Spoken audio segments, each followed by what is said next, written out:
Yes. The Leaf Spring Army sends its regards.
Hello, everyone. I am the Enforcer, and I'm accompanied by Enforcer Matt.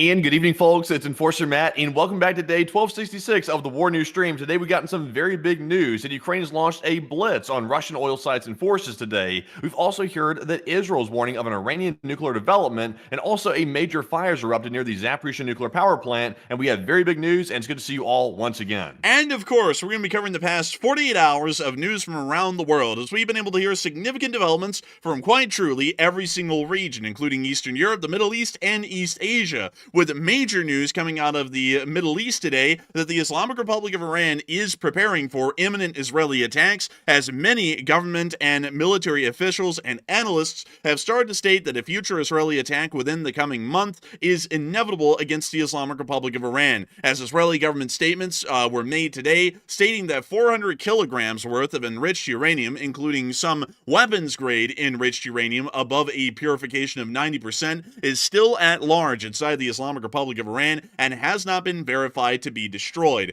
We also are understanding at the exact same time that the Islamic Republic of Iran is openly stating that they are ready for a second phase of conflict with the state of Israel and will be prepared to deal what they call a wonderful adventure to the Israelis in the upcoming conflict. I'm not even kidding. It was that whimsically put. We also were able to hear at the exact same time that the United States of America has had a WC-135 rivet joint aircraft within the area of the Eastern Mediterranean, apparently sniffing for some sort of trace elements of radioactive materials that may be found inside the Islamic Republic of Iran or generally inside the Middle East as a whole. Outside of that, we have also been able to hear that the Islamic Republic of Pakistan is openly threatening the Republic of India today that they either need to reinstate the 1960 Indus Water Treaty, allowing for the flow of water from the tributaries starting inside of the Indian regions of Jammu and Kashmir into the Indus River. Otherwise, war will begin between the two parties. We are already already hearing that the Republic of India is strengthening their strategic relations with the Russian Federation and are also trying to rush the orders of American turbojet engines used inside their indigenously built Taos fighter aircraft. We have also been able to hear within the area of East Asia that the People's Republic of China has been getting into larger low-level coercion efforts against the island of Taiwan, as we have been able to hear of even further amounts of People's Liberation Army Air Force aircraft and electronic jamming signals being conducted within the area of the Taiwan Strait, while at the same time, near to the Scarborough Shoal, a Chinese naval destroyer actually ended up colliding and ramming a Chinese Coast Guard vessel, sinking it within the area very quickly not long afterwards, and creating a pretty funny clip to see for all intents and purposes. We also were able to hear outside of that within Eastern Europe that the Ukrainian armed forces have been conducting massive attacks against the Russian Federation's oil refineries, and have also been able to conduct other attacks against Russian critical infrastructure within the region. Ukrainian armed forces have also been able to attack and destroy a radome within the Crimean Peninsula that had a range of 350 kilometers and was able to coordinate air defense forces within the area of Crimea.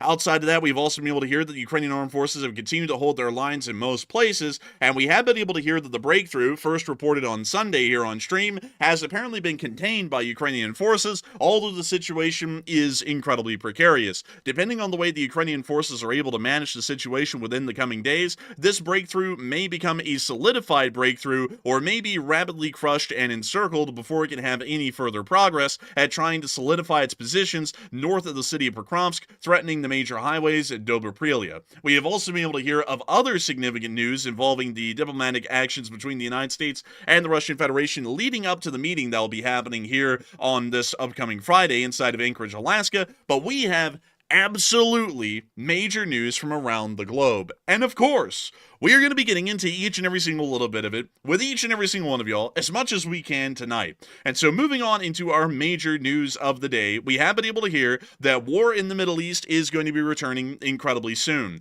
Israeli attacks against the Islamic Republic of Iran, largely at this point, will be considered imminent, as the Israeli government has been publishing and releasing information that appears to be showing that the situation, or largely crisis, with the Islamic Republic of Iran is once again going to be devolving quite quickly. We have been able to hear that according to analysts in foreign policy, Israel is likely to launch another war with Iran before December, perhaps even as early as late August. This is coming with the wave of information that is now beginning to circle around out there in the world that most, if not all, of the enriched uranium that the Islamic Republic of Iran was in possession of before the 12-day war and the U.S. Operation Midnight Hammer is still out there at large. According to Benjamin Netanyahu, who is the Prime Minister of the State of Israel, the 400 kilograms of enriched uranium in Iran have not been damaged, and we are closely monitoring this with the United States. It does appear that all information and intelligence coming out at the moment has started to lean more credence to the idea that the U.S. Operation Midnight Hammer and the 12-day war was not entirely successful in completely destroying enriched uranium sources and sites of the Islamic Republic of Iran, and only significantly damaged their nuclear enrichment and research and development capabilities. While the uranium enrichment plants at Fordow, at Natanz, and also the nuclear research campus at Isfahan, along with the IR-40 reactor at Iraq and other key facilities, were also hit and heavily damaged, since then, more information has come out to show that there are a large amount of nuclear facilities that are still operational throughout the entirety of the Islamic Republic of Iran, including one that was right next door to the Natanz facility, literally up the mountain from Natanz, and really quickly I need to make sure to get y'all to this area and show it to y'all, which is Pickaxe Mountain. Right here. It is believed that this facility may be a backup facility to the Natanz uranium enrichment plant, which is seen just about a half mile over to the northeast, and apparently does have operational nuclear centrifuges inside of them that are still able to create enriched uranium products to a 60% grade or even as far as a 90% grade, which is weapons grade. We also are understanding at this point as well that the Islamic Republic of Iran has made it incredibly clear that they will be dealing with with any situations in the future, much like they did the first time. The Iranian defense minister has already stated that we are closely monitoring the enemy's movements, speaking of Israel, and are prepared for any new adventure. It sounds incredibly whimsical, and it sounds wildly whimsical considering that the last great adventure that they had ended up in the deaths of a large amount of top Iranian officials, almost ended up killing Khamenei himself, and also ended up completely destroying, for the larger part, most of Iran's known nuclear programs at that point, as well as a decent amount of the Iranian Air Force, which appears to have been completely grounded or entirely destroyed within the midst of the last attacks by the Israeli Air Forces over the 12-day war. It is incredibly clear, at least at this point, that the Islamic Republic of Iran is not going to be backing down off of nuclear enrichment, and has also made it incredibly clear that from this point forward, they are still pushing towards the creation, by their own words, of a nuclear weapon. That has been stated by the deputy speaker of the Iranian parliament. That has also been stated by multiple members of the Iranian parliament. That has also been stated by the Iranian defense minister, and that has been stated by multiple other officials within the Islamic Republic of Iran that would be keen to the information about the development of nuclear weaponry. Every single part or facet of the Iranian government is stating that they are working towards the development, production, and deployment of nuclear weaponry inside the Islamic Republic of Iran, which largely means that the 12-day war or Operation Midnight Hammer did not achieve its actual goals of completely neutering and destroying the Iranian nuclear weapons program. With that in mind, a lot of people have been talking about the United States of America and Israel's future actions against the Islamic Republic of Iran, and this is also coming at the exact same time as we've seen a fairly uncommon deployment of an U.S. Air Force WC-135R Constant Phoenix, which is apparently conducting some sort of a nuclear sniffing operation within the Eastern Mediterranean, possibly even focused directly at the Islamic Republic of Iran, trying to see if there is any indication that radioactive isotopes have been on the move through the country, such as the enriched uranium in the wide open, which could be sniffed and detected by this aircraft, which would give us an idea how much or how often these sorts of enriched uranium types are being moved around, where they may possibly be moved inside the Islamic Republic of Iran, and if there is any there at all. But it does appear that at least at the moment it is confirmed that there is a good amount there, about 400 kilograms worth, but it does appear that beyond that, the United States of America and Israel are trying to gather more information for future strikes that will most likely be conducted. A lot of people have been throwing in their opinions, at least at the moment, on what is going to be happening now that the United States and Israel are largely once again saying that Iran's enriched uranium products or materials have not been destroyed in the last attacks, and what will be coming in the future as a result of this. And Matthew, what are people thinking about this, and what are you thinking about it as well? All right, so it's always a little bit of a guessing game when it comes to figuring out whether or not the Iranian enriched uranium was actually destroyed or not, because we've been told so many different versions of the story, it's really hard to keep up with which one's actually true. But right now, the newest version coming out of Israel is that apparently the enriched uranium, about 400 kilos of it, was apparently not destroyed, and Iran still has it in their possession, which poses obviously a major problem for the advancement of Iranian nuclear programs. So what happens now that we've heard this new discovery? So about 84% said Israel will restart attacks on Iran, while 6% said Iran restarts attacks preemptively on Israel, and 6% said I'm 50-50 on this one. And I'll be honest, like I've been saying for actually a couple of weeks now, this situation between Israel and Iran has never ended. It's not going to be over, and it's going to continue going on as long as the Ayatollah is in charge of Iran. So they still have apparently access to the uranium, so they're obviously going to keep their nuclear program going. Why would they stop it? They have no incentive to stop it because nothing was really done to them apparently in the last attack, according to this new report. So I would say it's pretty much imminent at this point. It's going to happen again. Right now, we're hearing from the analyst that this new attack by Israel on Iran could take place in as early as late August, all the way up to maybe September or October of this year. So we're looking at a time frame somewhere in that range, but I'm very confident it's going to start again because this feud here is just literally just starting. So I'm with the 83%. But Enforcer, what say you? I'd have to be with the 83% as well, that I believe that this is most likely going to be beginning again. I know that a lot of people like to say, or have the idea, at least in foreign policy, that the Israel-Iran situation is a one-and-done situation, and after Operation Midnight Hammer, the situation has been dealt with, and we never need to revisit it again. The issue is a lot different than that, at least at the moment on the ground. Iran does pose an imminent threat to the United States of America and our interest within the region with their continued attempts at developing a nuclear weapon. It's become incredibly clear whether or not the Iranian government does have the ability to enrich uranium and continue on nuclear weapons weapons research and development, which they clearly do have the ability to, that they still will be pressing for that, whether their abilities were destroyed or not in the 12-Day War, which we know that they were not at this point. With that in mind, we have also been hearing, and I want to also make this clear because this is something that led to some confusion, but I think the story is quite clear when we move away some of statements.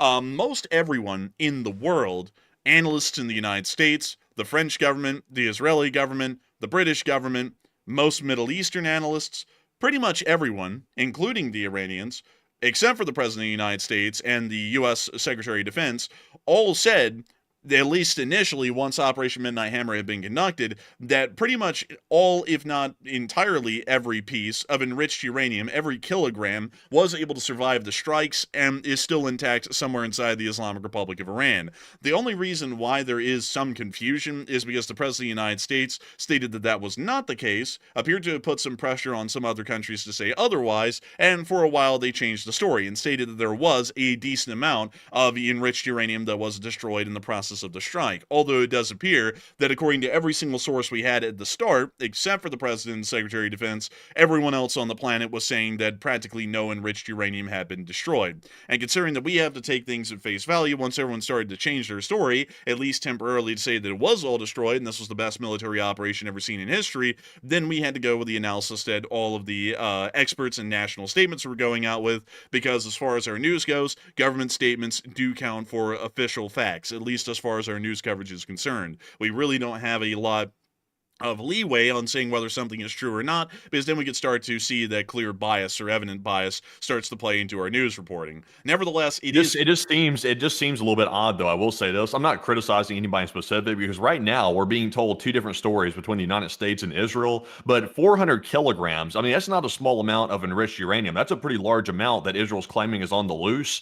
So I wonder how they got that out, because we were told from the U.S. perspective that the site at Fordo, which was suspected of housing the enriched uranium, was not evacuated. That uranium was allegedly not taken out of that facility before it was struck by the B-2 bombers. So maybe it actually was taken out, or maybe it wasn't stored at Fordo in the first place and it was stored at a different location. But whatever the case is, we're missing some details from Israel's version of the story as well. So it's just kind of hard to tell what the case is. But maybe the U.S. is going to come out and clarify what they mean, because obviously there's two different versions. Yeah, there is two different versions of the story, at least at the moment. There is generally the best way to describe it. There's the President and the Secretary of Defense's story, and then there's everyone else's story. And everyone else is saying that practically all of the enriched uranium has survived the attacks. The President and the Secretary of Defense here in the United States are practically the only sources we have in the West that are saying that literally every atom of it was completely destroyed, vaporized, and there is no enriched uranium left inside the country. Or if there is any, it's in such a negligible amount that it can't really do much of anything as far as a threat to either Israel, our interest in the Middle East, or the United States directly. Nevertheless, it does appear that at the moment, everyone's starting to shift right back into the thinking that the enriched uranium was not destroyed, and that further military action will have to be taken to be able to try and destroy the enriched uranium. This will result in the state of Israel conducting future attacks against the Islamic Republic of Iran, and considering that the Israelis are generally proactive when it comes to taking the fight to another country, at least within the region, we could expect that this is going to be coming within the next several weeks or a month at this point, given the I guess you could say the emergency that the situation creates, given the fact that if the state of Israel operates slowly and waits until the latter part of this year towards December, by that point, the Islamic Republic of Iran could be incredibly close to creating or fielding a nuclear weapon. At least in my honest opinion, I would have to say that the United States of America would be wise to get involved in this situation and actually take prolonged military action against the Islamic Republic of Iran, as the development of a nuclear weapon by the Islamic Republic of Iran does not threaten the state of Israel, more so at least in our analytical perspective. It more so directly threatens the United States of America. The Islamic Republic of Iran has been creating, in conjunction with their nuclear weapons and development programs, a ballistic missile weapons development program, intent on the creation of an intercontinental ballistic missile. If the Islamic Republic of Iran is successful in creating, fielding, and testing an intercontinental ballistic missile, that means that all 350 million Americans living within the United States of America in its 48 48 lower states, its 2 outer states, and its overseas territories will all most likely be under the direct threat of an Iranian nuclear attack at any given moment. Considering that the Islamic Republic of Iran is an incredibly unstable regime, and also considering that it would be in violation of non-proliferation treaties that have been existent for decades at this point, this is an incredibly serious situation. And this is one that can threaten the United States of America and also our grip on the only free oil that flows through the world. As far as the major oil producers of the globe are situated, the United States of America is the #1 largest oil producer on the planet currently. The Russian Federation is pretty much tied for second with Saudi Arabia, and then the remainder of the major oil-producing countries in the world pretty much lie entirely within the Middle East. This means that control of the Middle East is incredibly important for the control of global oil markets, and also for generally control over major energy infrastructure that every single country relies on in the present day. If the Islamic Republic of Iran does create a nuclear weapon, this will be weakening our ability to control the Middle East or largely exert a sphere of influence over the Middle East, and this will further open or allow the People's Republic of China or the Russian Federation, largely the People's Republic of China at least for the future, to be able to start expanding their own sphere of influence into the region and either create a contested Middle East where some of the oil flows towards the Chinese permanently or some of it flows towards the West, or they could end up creating a situation where the United States is pretty much completely booted from the Middle East and largely most oil reserves and supplies are now directed towards the Chinese sphere instead of the US sphere as it currently exists right now. The fact that the Islamic Republic of Iran is posing that much of an imminent strategic threat, at least at the moment, leaves us with very little time to act or very little room to make any opposite of a decision rather than acting proactively on the situation. The Islamic Republic of Iran's government is incredibly adamant whether or not their nuclear research and development abilities are destroyed that they will continue to try and develop a nuclear weapon, meaning that as long as the Islamic Republic of Iran's government continues to exist inside the country, they will be continuing to try and demine American strategic interests within the region, and they will continue to fund and support terrorist forces, including the Yemeni Houthis, the Quds forces, Hezbollah, Hamas, as well as al-Nusra in Iraq that will continue to try and attack and undermine American interests within the region. If we are able to deal with the Iranian government and dismantle them at this moment with the statement that it is a nuclear, I guess you could say a denuclearization action, as our proper casus belli, not only will we be able to ensure that the Islamic Republic of Iran will not directly threaten the United States or our interests in the Middle East, but we will also be able to ensure that the largest framework of terrorist operations within the region, which is funded and supported by the Islamic Republic of Iran, would also dissipate or largely diminish in its abilities as well, with practically no other contender or supporter within the area. That's true. And also, by the way, I want to clear something up. I see a lot of good questions being asked in the live chat about this Iranian situation. To let y'all know basically what we know, I saw Mick ask a question in the live chat. He said, was the uranium destroyed or was it the ability to enrich that was destroyed? The U.S. is saying this. They're saying the ability to enrich was destroyed because they're claiming they blew out Fordow and also these other nuclear sites, which destroyed allegedly the centrifuges they used to enrich the uranium. That's what the U.S. is saying. The U.S. is also saying they destroyed the uranium as well. But the one thing that has changed is Israel saying that the uranium has survived. They're not claiming the ability to enrich still exists at Fordow. They haven't really disputed that up to the present moment. The only thing they're disputing is the existence of the 400 kilograms of uranium, the enriched uranium, that apparently was carted away by the Iranian regime off to a different secure location, apparently before Fordow was hit. So a lot of people saw that very long line of dump trucks that was outside of Fordow, literally on satellite imagery just before these B-2 strikes took place. And we were saying it looked like they were trying to evacuate the uranium with those dump trucks. The U.S. came out and said that we were basically telling lies by saying that, and that they were simply doing construction work or something like that. So it's basically up to interpretation. If you believe the dump trucks were there to get the uranium out, considering that Israel's now saying that the uranium was evacuated, that would seem to correlate, at least logically it would correlate, but the U.S. is claiming that's not the case. I would have to say that it does appear that it's not the case, and I also see a lot of people saying, oh, come now, the Iranians wouldn't move enriched uranium in the back of a dump truck. Let me tell you all this really quickly.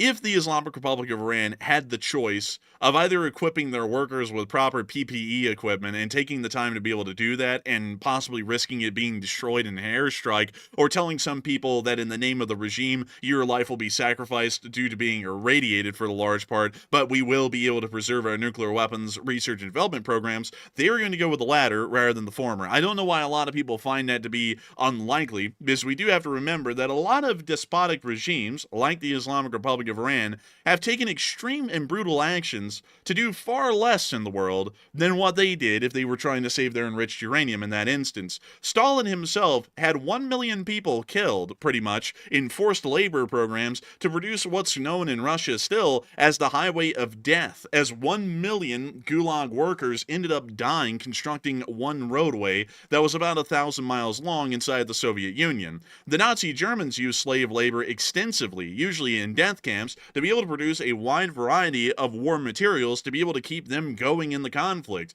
That is something far less, at least a concern to the Islamic Republic of Iran, for what they were sacrificing lives for, roadways and simple small arms and artillery shells, than what the Islamic Republic of Iran might be sacrificing their people to do. If they were able to preserve their enriched uranium, they would sacrifice any number of lives, probably within the thousands or tens of thousands, to be able to take that enriched uranium and to be able to hide it elsewhere. The entire Iranian government has made it clear that they have already been working towards a nuclear weapon over the prior years, and they are still working towards it at this moment, and considering that they are already hell-bent on creating a nuclear weapon in violation of international non-proliferation treaties, in violation of generally most international laws out there currently, it would not be hard to say that they would go the extra mile and end up sacrificing a couple of people due to irradiation to get a couple of dump trucks into the area in an emergency, pack up the uranium, and then ship it out to another facility somewhere else. That's not entirely far-fetched. But beyond that, I also have to say that speaking of something, because I know a lot of people may or may not see the strategic interest inherent within the region, but let me show y'all something really quickly, and let me explain to y'all why the Middle East is an important place. A lot of people always joke about oil. America fights for oil, and a lot of people make that sound like it's an incredibly small and minor thing to be able to fight over. It's just some black tar coming out of the surface that was coming from down deep under the surface, which happens to have a propensity to burn, especially when refined to certain types of qualities. Oil is one of the most important facets of the energy sector that we see in the modern day currently. Before oil, it was coal, and generally the United States of America has been the largest producer on the planet of coal and oil throughout most of its history. The United States of America, at least as far as a nation, was incredibly blessed to open up the Victorian era, or the industrial era for the larger part, and find that there were plentiful coal deposits inside the Appalachian Mountains and also inside of the far western Rocky Mountain ranges.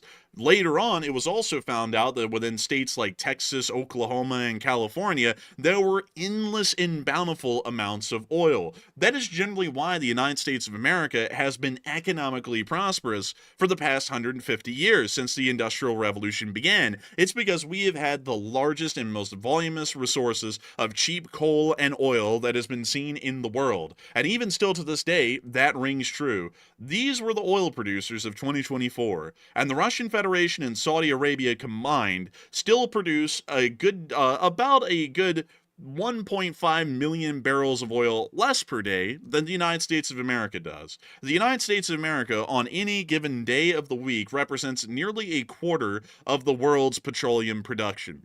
That is an insanely large amount, and as far as the United States is concerned, we are pretty much a global superpower in terms of oil production alone, and also oil refining abilities.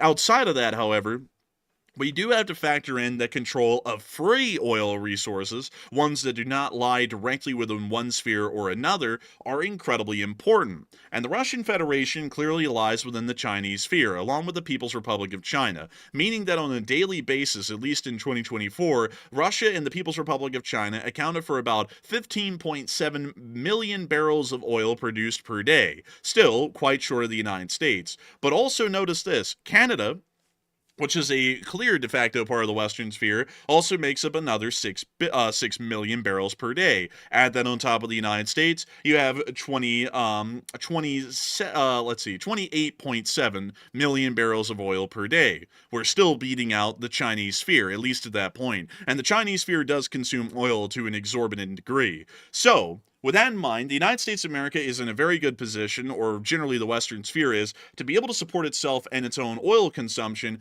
But the problem is that even with our voluminous oil production, we still run short, and we have to import oil from other parts of the world to be able to keep our sphere running. That is especially true with the People's Republic of China. Their energy demands are almost as great, if not greater, than the United States of America, and yet they only have about a quarter of the oil production.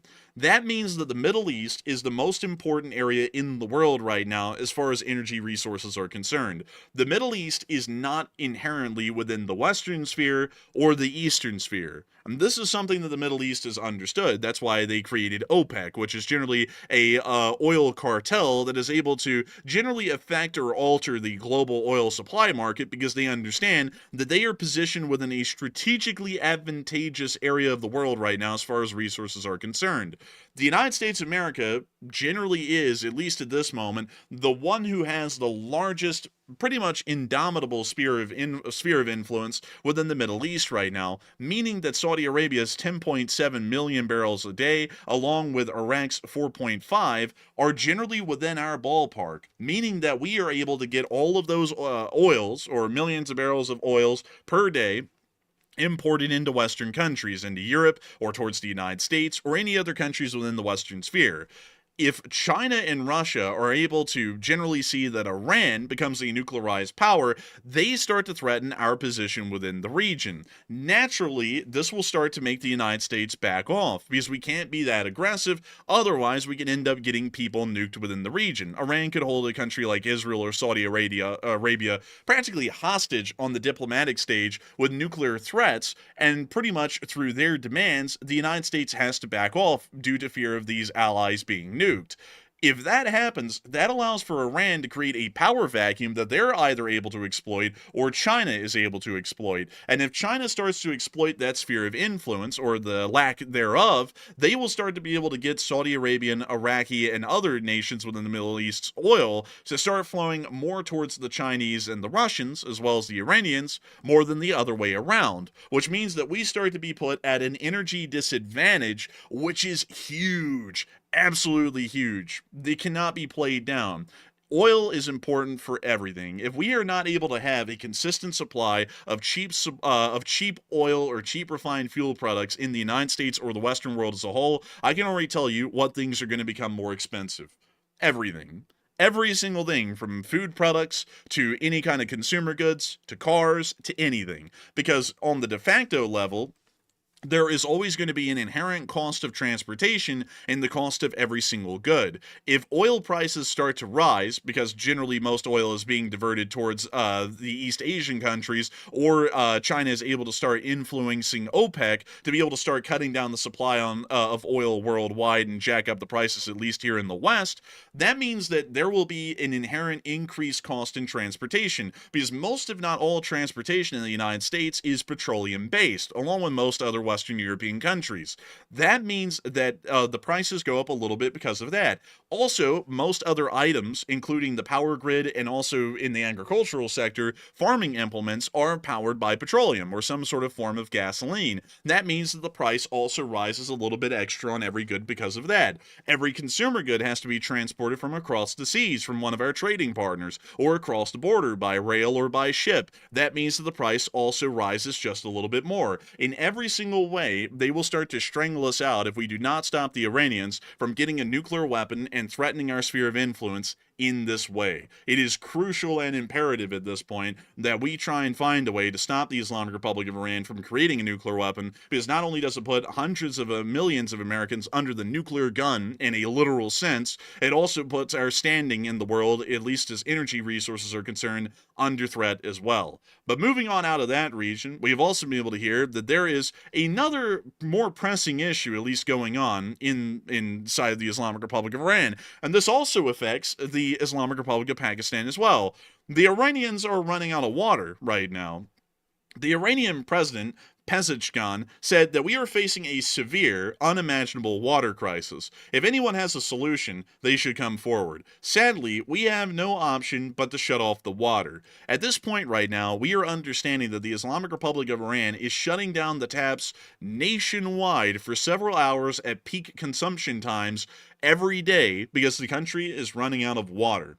Unfortunately, I have not been able to research this situation greatly to find an explanation as to why they are running out of fresh water this rapidly, but I would have a feeling, if we go off of a historical norm throughout most of the world, that the Islamic Republic of Iran's continued growing population, which is, I believe, near to 80 or 90 million currently, and their endless consumption of water within an arid desert region is most likely starting to bleed out the underground aquifers, which generally are a layer of soil, well, really rocks, within a certain depth on the Earth's surface that pretty much hold a pretty significant amount of water, is most likely running out. And for that reason, they are starting to run out of water entirely. They have really no substitute for the amount of water that they would need, and really quickly to look at Iran's population, it's actually a whopping 91 million. So providing 91 million people inside of the Islamic Republic of Iran with fresh water, considering that they live within a freaking desert, it's going to be pretty difficult to do. They can either try and start mass producing desalination plants, which are incredibly expensive and take a long time to make, and considering that they're running out of water within the next year, this is a major humanitarian crisis that will be evolving out of the Islamic Republic of Iran here incredibly soon. It's And also, by the way, generally speaking, the reasons why they're suddenly out of water, it's like a combination of three different main reasons. Number one, Iran's experiencing a drought, so obviously that's not good. Number two, they've over-extracted the groundwater for a very, very long time, and this has been a growing problem for years, actually, and it's just now starting to basically reach a head at this point where they have to either deal with it or they're going to literally have to turn the water completely off. And also, as well, like the enforcer mentioned, the population is growing rapidly in Iran, and Iran does not plan like other countries do. They literally are basically incompetent when it comes to that. They really don't focus on, like, for example, the electrical grid. That's another thing that's having a problem because of corruption, like Brian Blairstown mentioned in the live chat. Also, they really don't focus on the water either. So basically, they've let this situation get so far out of hand based on many different factors piling up at once that their people might literally dehydrate to death at this point. It's getting that bad. And for a president, like the Iranian president, to come on national television, knowing how embarrassing it is to literally beg for help to the entire world and say, I have no clue what I'm doing here. I need help. We're literally out of water, and anybody please help us. That's something you'll rarely ever hear any president anywhere in the world ever say on national television. And that shows you how desperate they are. They can't even hide it with propaganda. It's gotten so bad. It's gotten insanely bad. And this isn't just an issue for the Islamic Republic of Iran. This is an issue, well, largely the Islamic Republic of Iran's issue is created from natural shortages. The problem, however, is that the whole region is undergoing significant water shortages right now, including the Islamic Republic of Pakistan. Can y'all believe it, folks? Right after I've been telling y'all, and I'm pretty sure a lot of people remember this because a lot of people have been around for the channel for a long time, I told y'all all that the ceasefire was created between India and Pakistan, but it would not last because Pakistan is going to start running out of water because the Indus River tributaries, which are the little rivers that feed into the Indus River that originate in the Jammu and Kashmir region, have had their water supply cut off.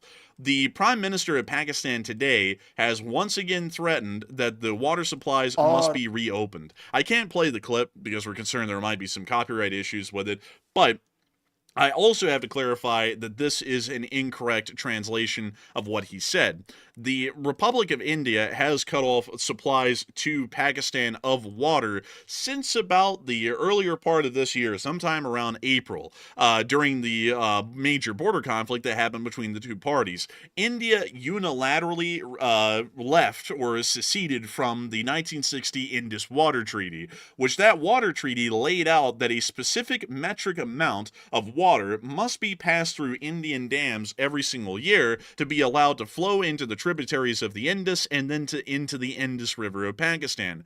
The Indus River supplies 90% of all fresh water that is consumed inside of the Islamic Republic of Pakistan through all concerns, industrial, commercial, and residential. With the cutting off of this water, this has started to become a significant issue, and while the waters have generally been somewhat okay during the higher seasons, the water levels are still low, and getting dangerously close to running critically low to the point that there will be massive water shortages throughout the Islamic Republic of Pakistan, not because of natural reasons, but because of man-made reasons inside the Jammu and Kashmir region. The Prime Minister of Pakistan today stated that if the Indians do not restart or unilaterally rejoin the Indus Water Treaty, they will not be able to continue to provide their citizens with fresh water, and that they will be going to war over this very matter.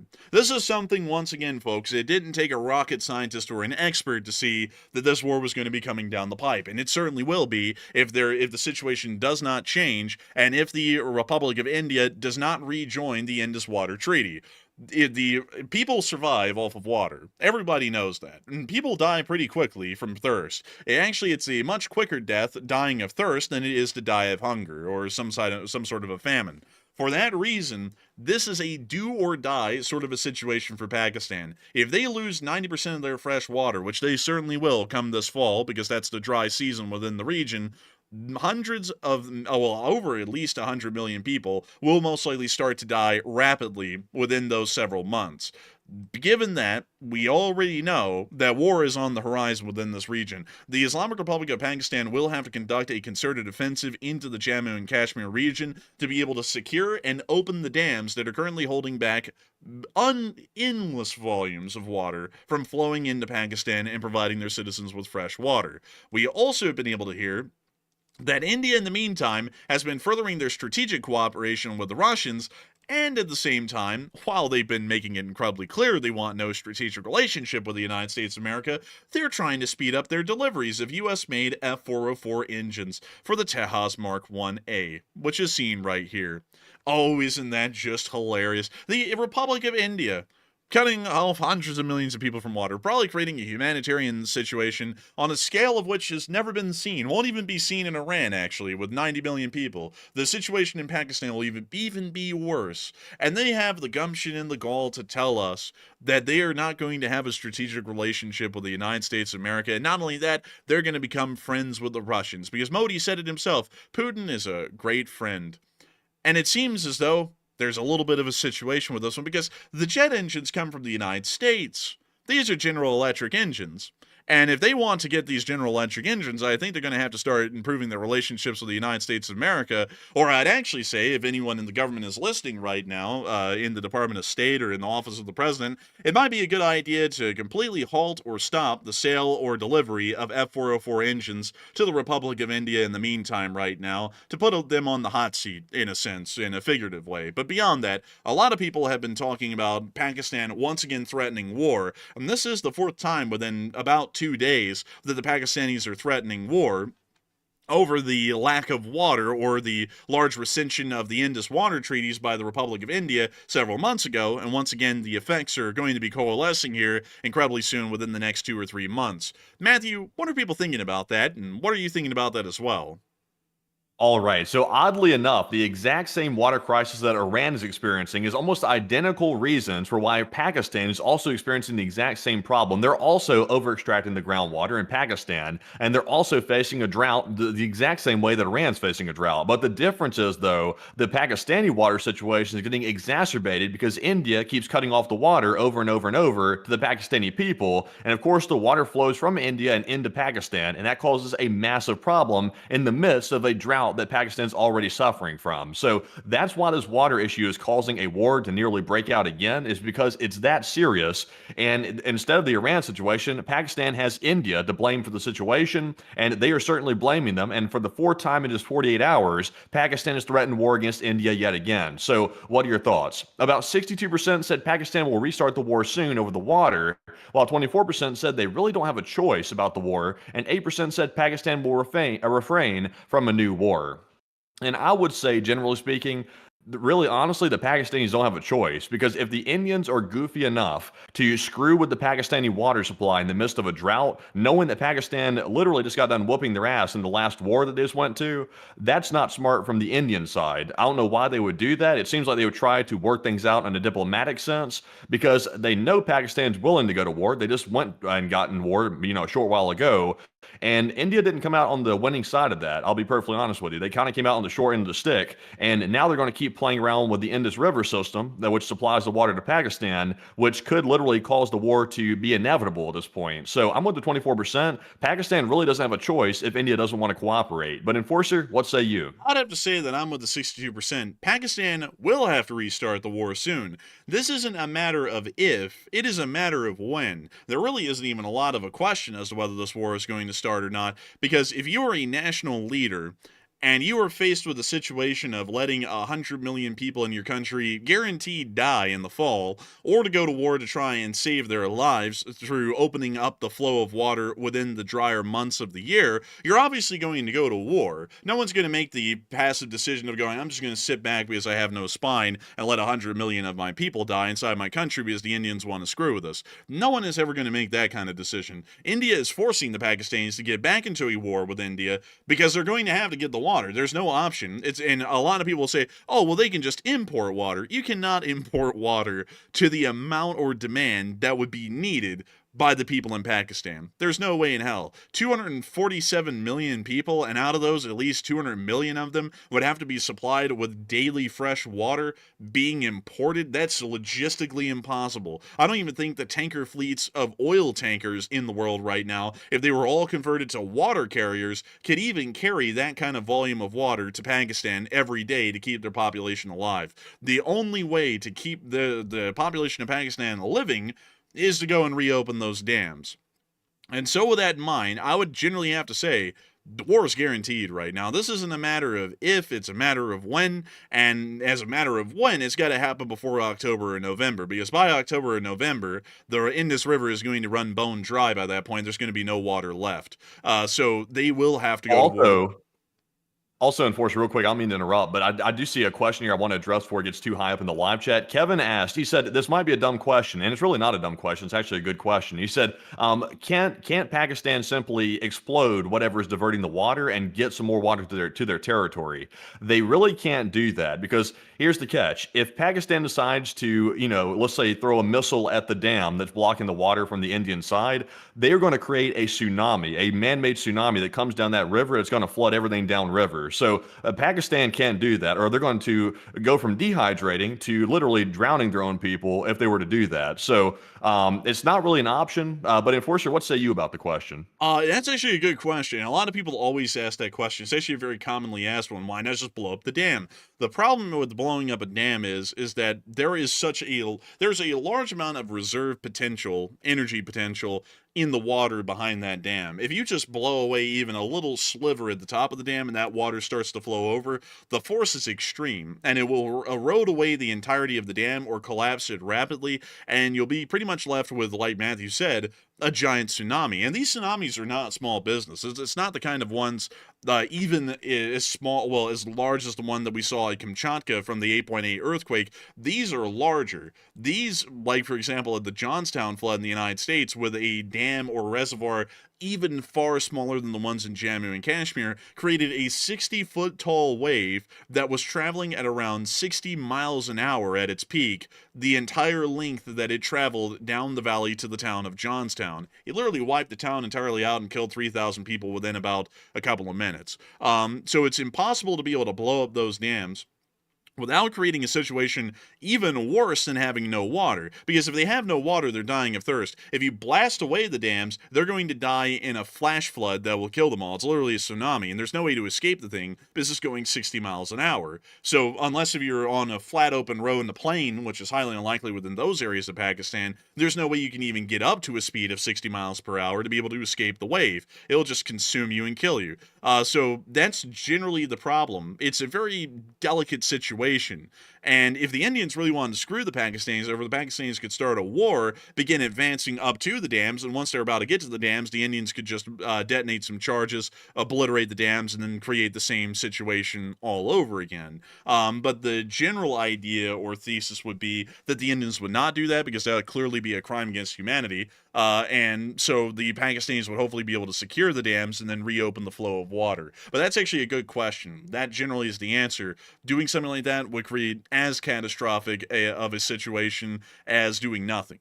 So with that, I hope that does address that the best we can, at least at the moment. But moving on out of the Republic of India, and on, well, generally out of the entirety of the Indian subcontinent at this point, which is a whole mini-series of its own right now, we are going to be moving on out into East Asia, because we have to make sure to get y'all into what's going on out here. This is a pretty wild one right here, a pretty funny one as well. We were able to hear, speaking of Taiwan Strait developments, that there is now GAAP jamming being conducted by the Chinese inside the Taiwan Strait, and there has been some additional military air activity beyond the 111 PLAAF aircraft that we saw in the Taiwan Strait on Sunday and also Saturday.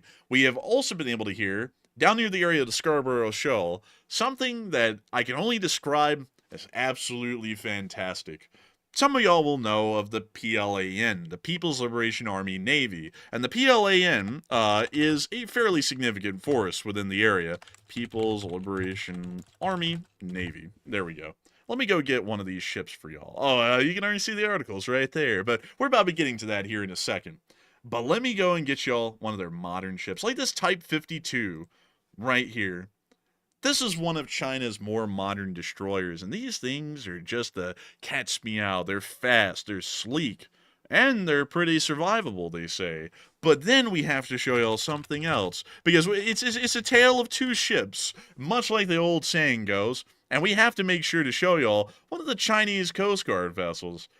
Here we go, like this one right here. So the Chinese Navy's Type 52 and the Chinese Coast Guard. And then, in the midst of all this, it's actually a tale of three ships, because in the presence of these two was a Filipino Coast Guard vessel. And what they were trying to do was protect Filipino territorial waters around the area of the Scarborough Shoal, which is near to the area of the Philippines.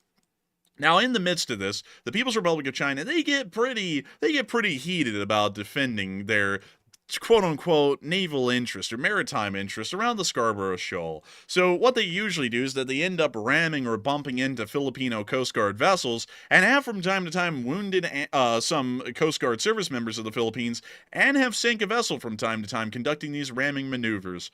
It looks like, though, this time, it didn't work out so well. This is being filmed from a Filipino Coast Guard vessel. What you're seeing right here is a Chinese Coast Guard cutter directly off of the stern of the Filipino Coast Guard ship. And in a second, it's about to attempt to bump or ram the Filipino Coast Guard vessel to be able to try and throw it off course, generally intimidate them, and wound anyone on board if it's possible. But something happens that's a little bit unfortunate. It's the arrival of the Chinese Navy! Hey! Oh my God, man.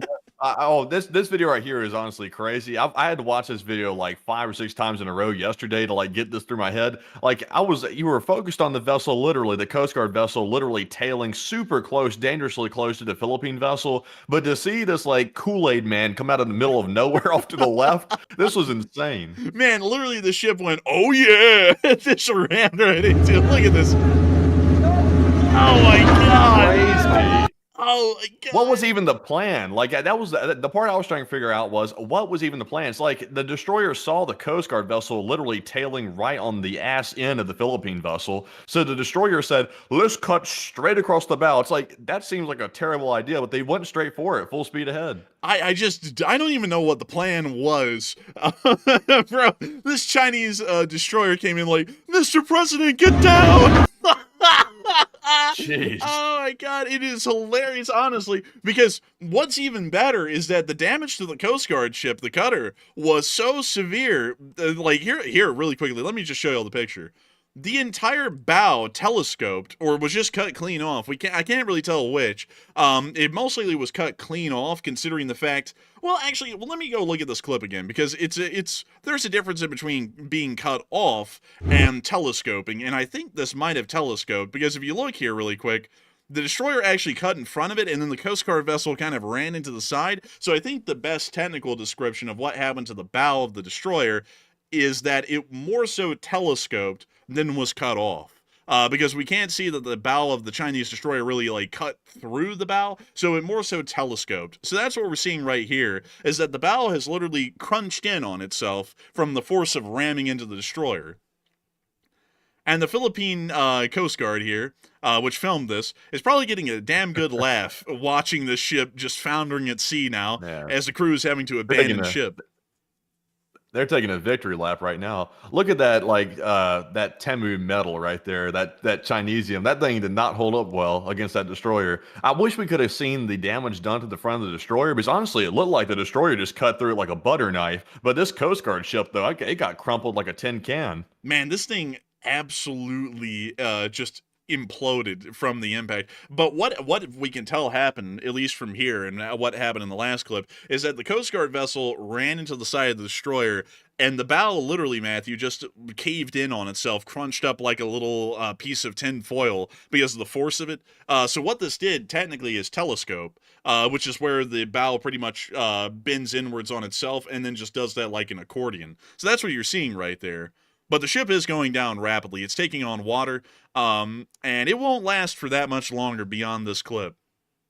Surprisingly, though, it actually didn't sink, believe it or not. It actually stayed afloat. I'm not sure where they took the vessel or how they towed it back in, but I heard that it did stay afloat. But obviously, it's not seaworthy anymore. I think even the Chinese said that. They said, obviously, the thing's not going to be seaworthy, because if this thing hits a wave, like, it's finished. It will sink if it hits a wave.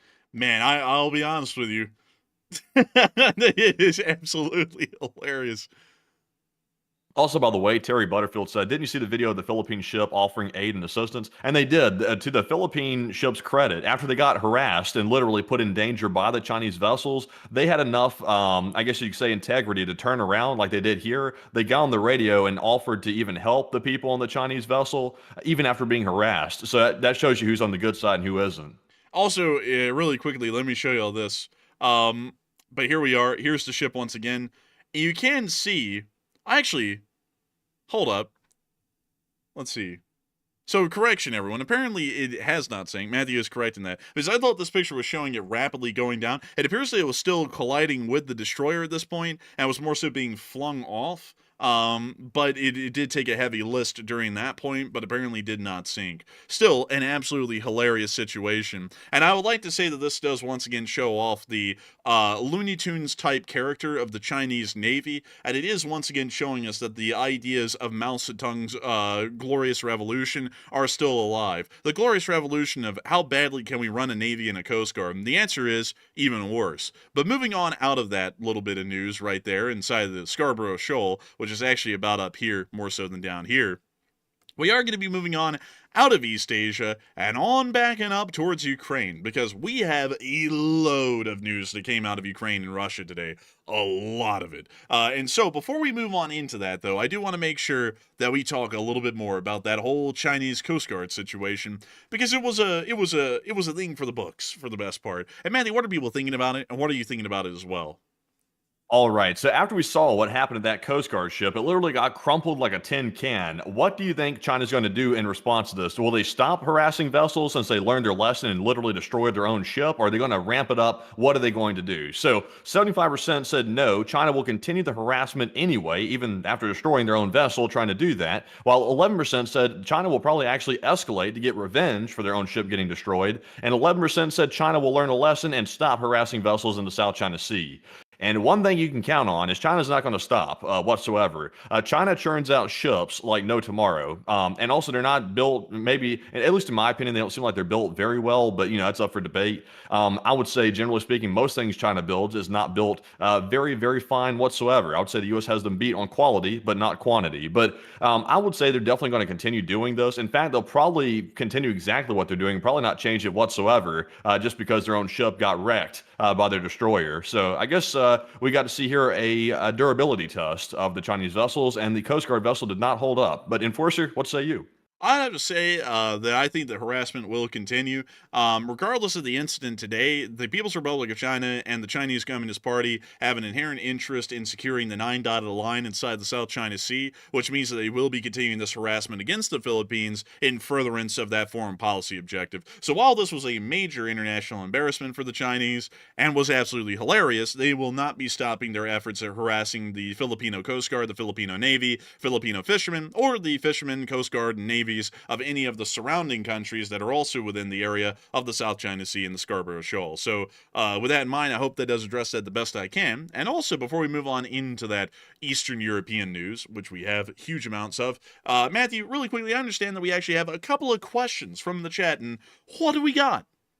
Yes, indeed. We have our Super Chat segment, our first one here. We'll grab 3 Super Chats and then get right back to our Ukraine news. And our first one here goes to LC39A, a channel legend, by the way. And he throws in the largest Super Chat of the night, a $123 support Canadian. And thank you very much, Mr. LC39A, for that Canadian support. And we appreciate that once again very, very much. And he said, the Chinese vessel ran a red light. Yeah, it pretty much did. Honestly, this clip was the funniest clip I've ever seen in a minute, because just the suddenness of the destroyer popping up. That thing had to have been going at least 20 knots right here. That thing was booking it. And it was on a kill course for that Filipino Coast Guard vessel going that kind of a speed. They were intent on ramming that ship and sinking it right there when this clip was made. And they just happened to miss a little. A bit of a shame, really. But beyond that, it does look like they ran a red light. I think that's probably a pretty decent way of putting it, in the most mild of sense. But anyways, a huge thanks to you so much once again for the insanely massive support and helping this channel to keep on running LC39A, because if it wasn't for folks like you, we wouldn't be able to keep this channel running, and we wouldn't be able to make this thing possible. And we reached a peak viewership tonight of 11.9 thousand people so far, and we've had 55,000 views within the first hour. A fairly decent night, all things considered. And I gotta say, a huge thanks to everyone for watching once again tonight, and I hope that y'all been enjoying so far. If y'all have, please make sure to subscribe. We run news like this 6 days a week, every day but Monday, and we'd love to have y'all here and have y'all join the Enforcer channel and our amazing community, the LSA. But still, a huge thanks to you once again, LC39. I hope that does address that incredibly well. And with that, we are on to the next one.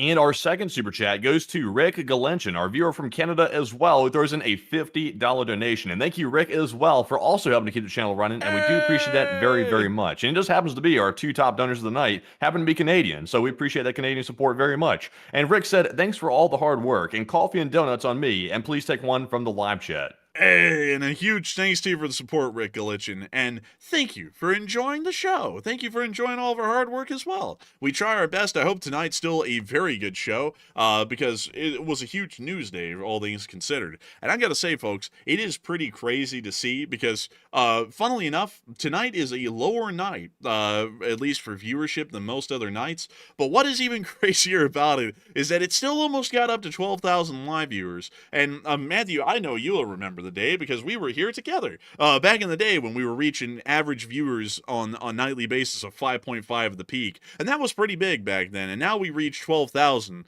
and that's considered to be a smaller night than most normal nights these days on these kinds of weeks.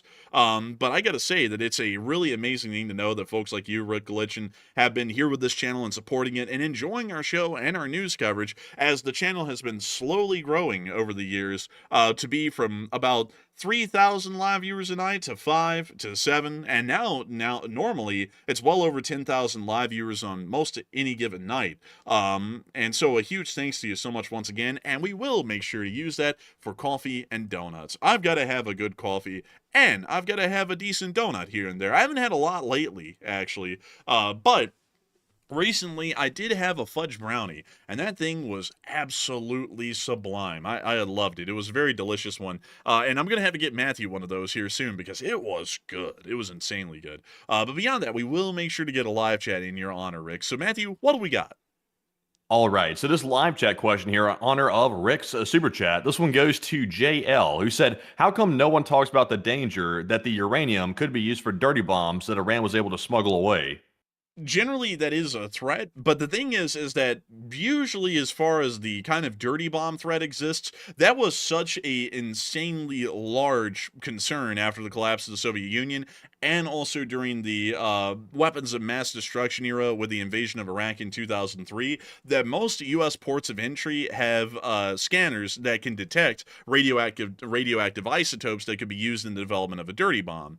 Uh, Generally, the way that we would assume that would be imported into the country illegally would be through a shipping container. And so most ports have some sort of scanners or systems that are able to try and scan and detect radioactive isotopes inside of shipping containers, because that is a serious, huge threat and concern that the United States and multiple other Western European countries have been concerned about. So while it could happen, while a really creative terrorist group like the Iranians could try and get enough enriched uranium through to create a dirty bomb, the reality is that would be very difficult given the current circumstances. So that's why that isn't really the pressing kind of credible threat that we're looking at right now. It's more so the pressing and credible threat that it is a legitimate government, and if they're going to do anything, a legitimate government is that it runs a country. It's not a group like ISIS or Al Qaeda where they're generally just sporadically spread throughout the Middle East or Central Asia. They are an actual solidified country with defined borders and generally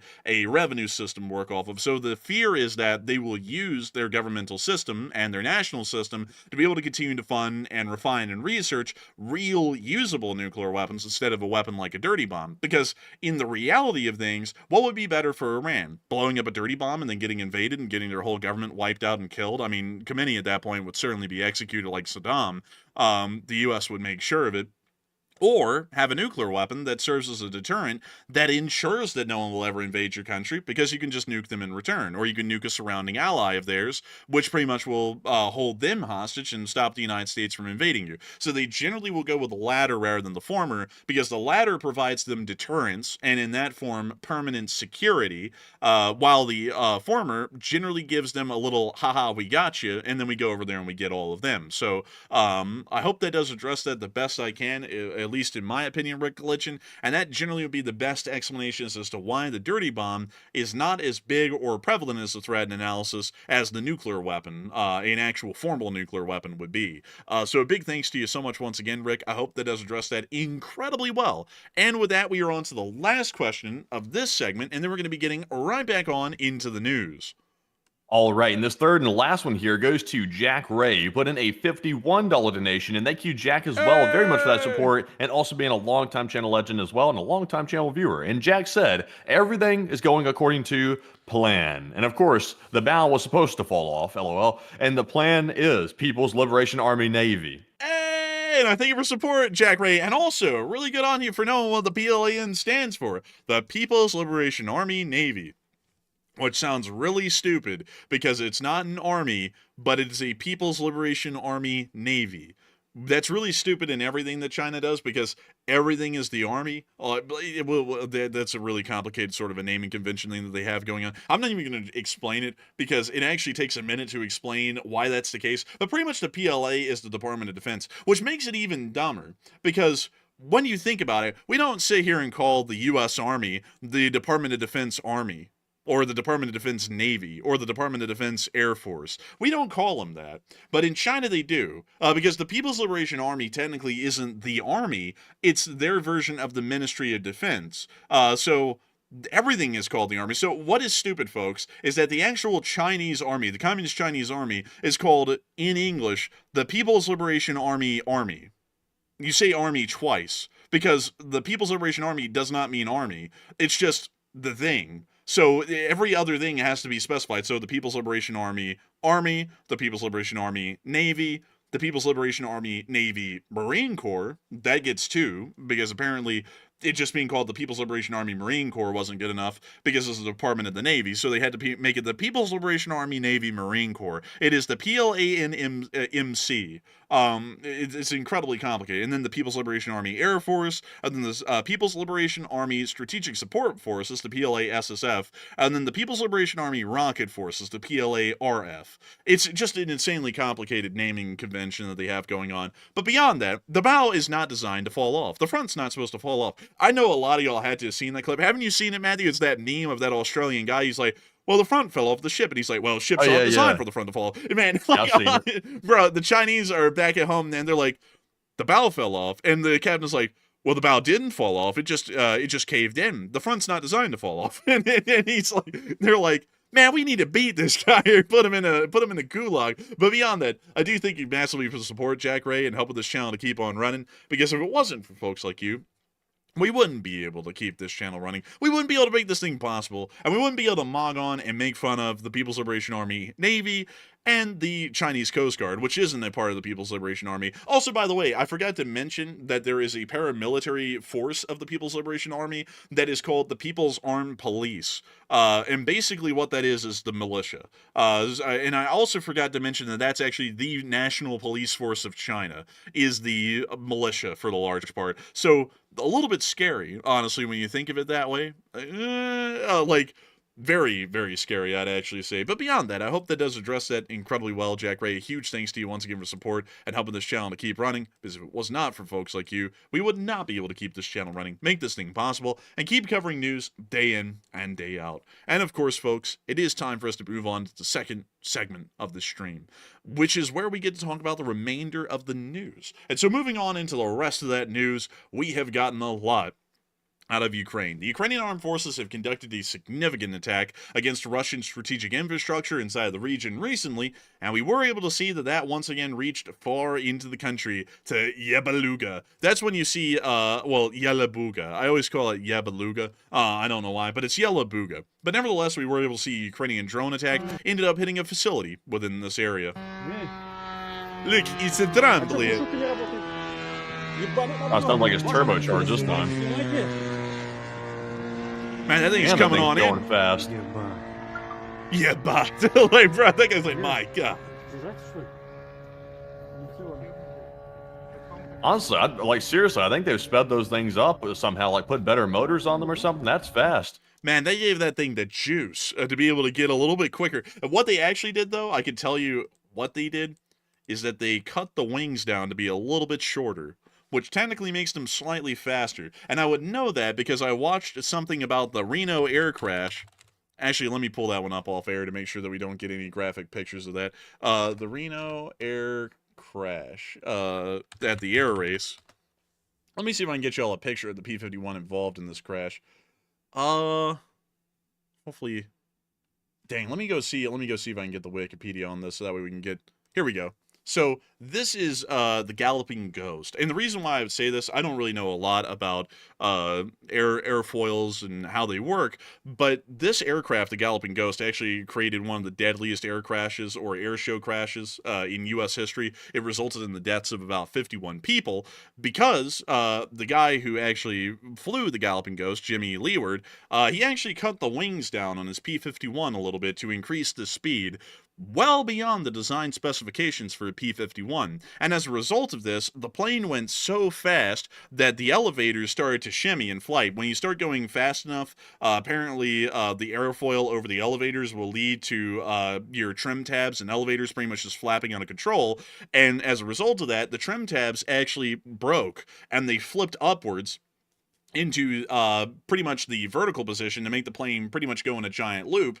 And when it did that, the plane was going so fast, it literally rolled upwards in a loop so hard that the G-forces knocked Jimmy Leeward out instantly. He was out cold. And then the plane did its full loop, dived right into the ground into a crowd of spectators, and killed about 50 of them. But generally, outside of the whole disaster that was the Reno air crash, this aircraft is the only reason why I would say this drone is going so fast, because if you notice, Matthew, it looks a lot like that Shahed design, but the wings have been clipped a little bit, which seems that it might give some speed if we were to take the Reno example of the Galloping Ghost as an example.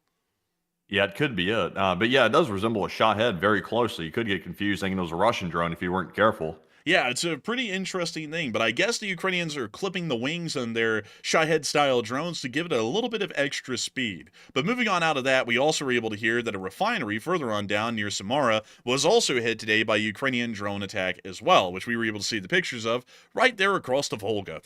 Wonderful stuff. But moving on out of that, we were also able to hear in general that a massive drone swarm entered the Russian Federation over the night. This is actually the attack paths that the Russian Federation reported of all of the incoming drones. A lot of them headed into the Bryansk Oblast, a massive amount of them, and we were able to confirm some hits inside the Bryansk Oblast as well, towards the town of Unecha, where we were able to confirm that some drones were able to impact into some sort of a oil transportation hub or a pipeline distribution center, which we can see in this clip right here. Ага. And we see the explosions in the distance, and we also have a second clip of this as well, which we have right here. And so, here's the clip. And that thing be cooking. Big hit. It does look like a pretty big hit. Very nice. Very nice. But moving on out of that, and on out of the Unecha area, it does appear that the Ukrainian drone attack was able to claim a decent amount of critical infrastructure within the area. We also were able to hear, unattached to this drone attack overnight, that apparently the Special Operation Forces were able to destroy a Scala M radar in the village of Opryakovka in occupied Crimea. It was designed to monitor air traffic on routes and in approach zones with a range of up to 350 kilometers, and the Special Operation Forces noted that the destruction of the system will significantly weaken Russia's ability to use aviation, which the Russians employ to strike civilian infrastructure inside of Kherson and the Zaporizhia Oblasts from Crimea. So this radar was destroyed. Unfortunately, we don't have any video or picture evidence of the damage to the radome yet, but the Special Operation Forces of Ukraine did confirm that they conducted some sort of an attack to be able to destroy the radome, and it has been confirmed to be destroyed. Nevertheless, moving on out of Crimea, and on up into the area of the front lines themselves. Well, actually, really quickly, let me bring y'all through a little bit of European news really quickly, because the European news actually was busting a bit. So before we get into the frontline news, let me bring y'all into Lithuania, because we have been able to hear that the Lithuanians are starting to conduct some shows of force, as we were able to hear that they are now launching military drills near to the Belarusian border. The tactical exercise it will be held, it's called Fierce Wolf 2025, by the way, will be held from August 11th to the 22nd in Lithuania's Varina district, which borders Belarus's Grodno region, right next door to the Zapad 2025 exercises. Around 350 troops and 50 pieces of equipment are expected to take part. So about a couple of companies worth of men and about 50 APCs. These are pretty neat, though. This vehicle in question, this is one that the Lithuanians use a decent bit. It is called the Vilkas. And let me go see Vilkas APC. Right up, it's not, I need to find the Vilkas. Hold up. It's technically a Boxer, but I want to find y'all the Lithuanian version, which is the Vilkas. Where in the world is it? Where in the world is this thing? What the hell? Oh, let me go see if I can find it. What the helly? Come on. Where in the world's the Vilkas? Ah, here we go. This is the Vilkas. So it's a Boxer, but it has a specialized turret on board that allows for it to provide a little bit of additional firepower in support of the infantry.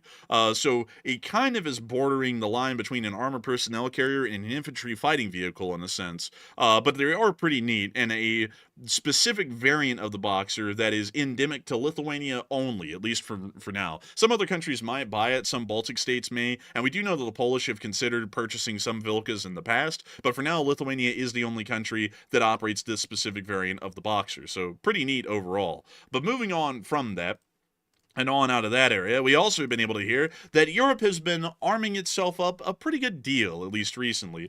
Radar satellite data has been showing that Europe's arm factories are expanding at 3 times the peacetime rate, covering more than 7 million square meters, which, unfortunately, I can't do the imperial conversion on that because square feet to square meters is an incredibly difficult one.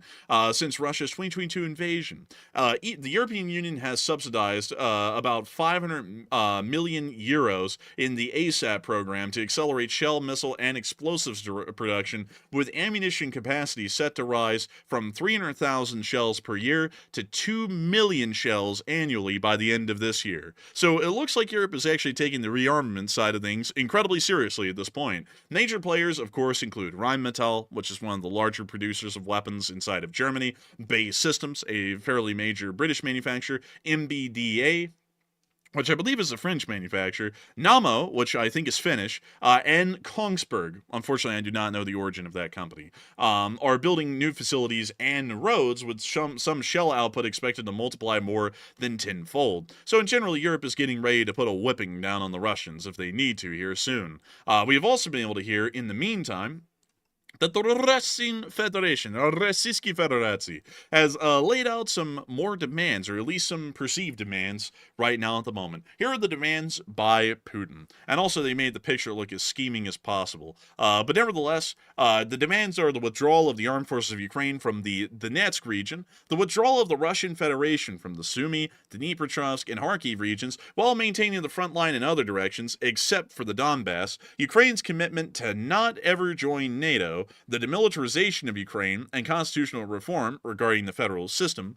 That one's probably the most important one of all these. The Russian Federation wants to conclude a bilateral agreement with the US without the participation of Ukraine and the EU, and if Ukraine refuses, Putin wants the President of the United States to stop all military assistance to Ukraine. This one's the more important one, though, of the perceived demands that we're hearing right now from a Kremlin advisor, is the demilitarization of Ukraine and constitutional reform regarding the federal system. Basically, they want to neuter the Ukrainians and turn them into a puppet state where invasion and annexation of the remainder of the nation that would exist would be easier said than done, or easier done than even said. This is a fairly important one.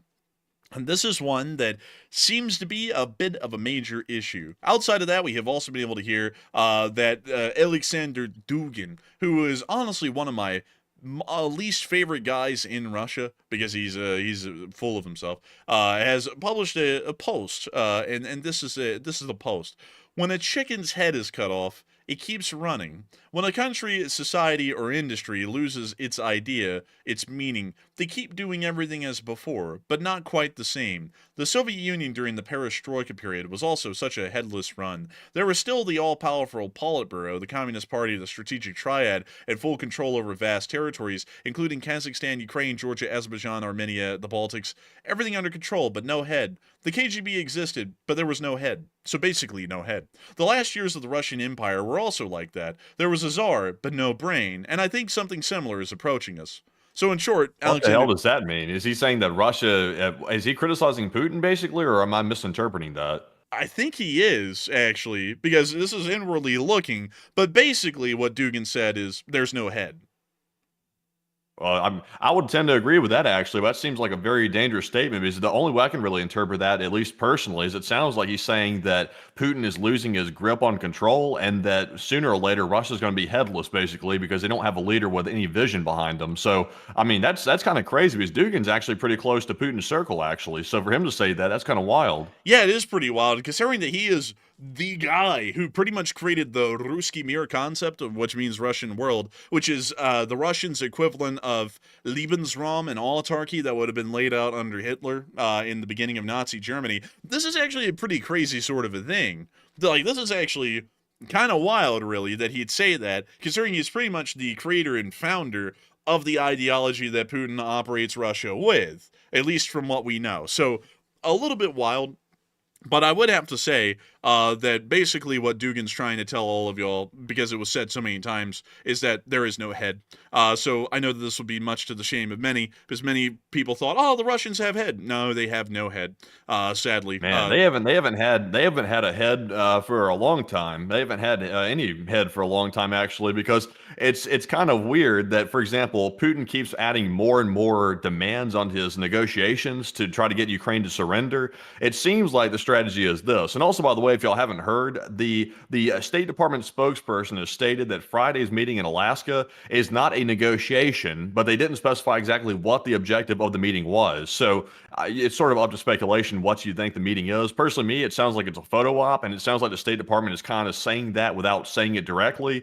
So that's what they're saying right now. And also the fact that Putin keeps doubling down with more conditions on his talks. It seems like like we've been saying for a long time, he doesn't want to end the war. And his way of sabotaging the talks and really getting no progress is to simply start adding stupid things to it, like Ukraine has to disarm itself, Ukraine has to let the government be taken over by the Russians. It's crazy stuff like that they know Ukraine's not going to accept, just to sabotage it. it does sound like they're trying to sabotage this whole thing, honestly, and I don't really think it's heading anywhere at this point. And it also appears that he's even losing the main support of the guy who actually created the whole Ruski Mir concept, and that's not really a good thing. But it's not world ending, because some of y'all may or may not know this, and this is a little bit important to lay out.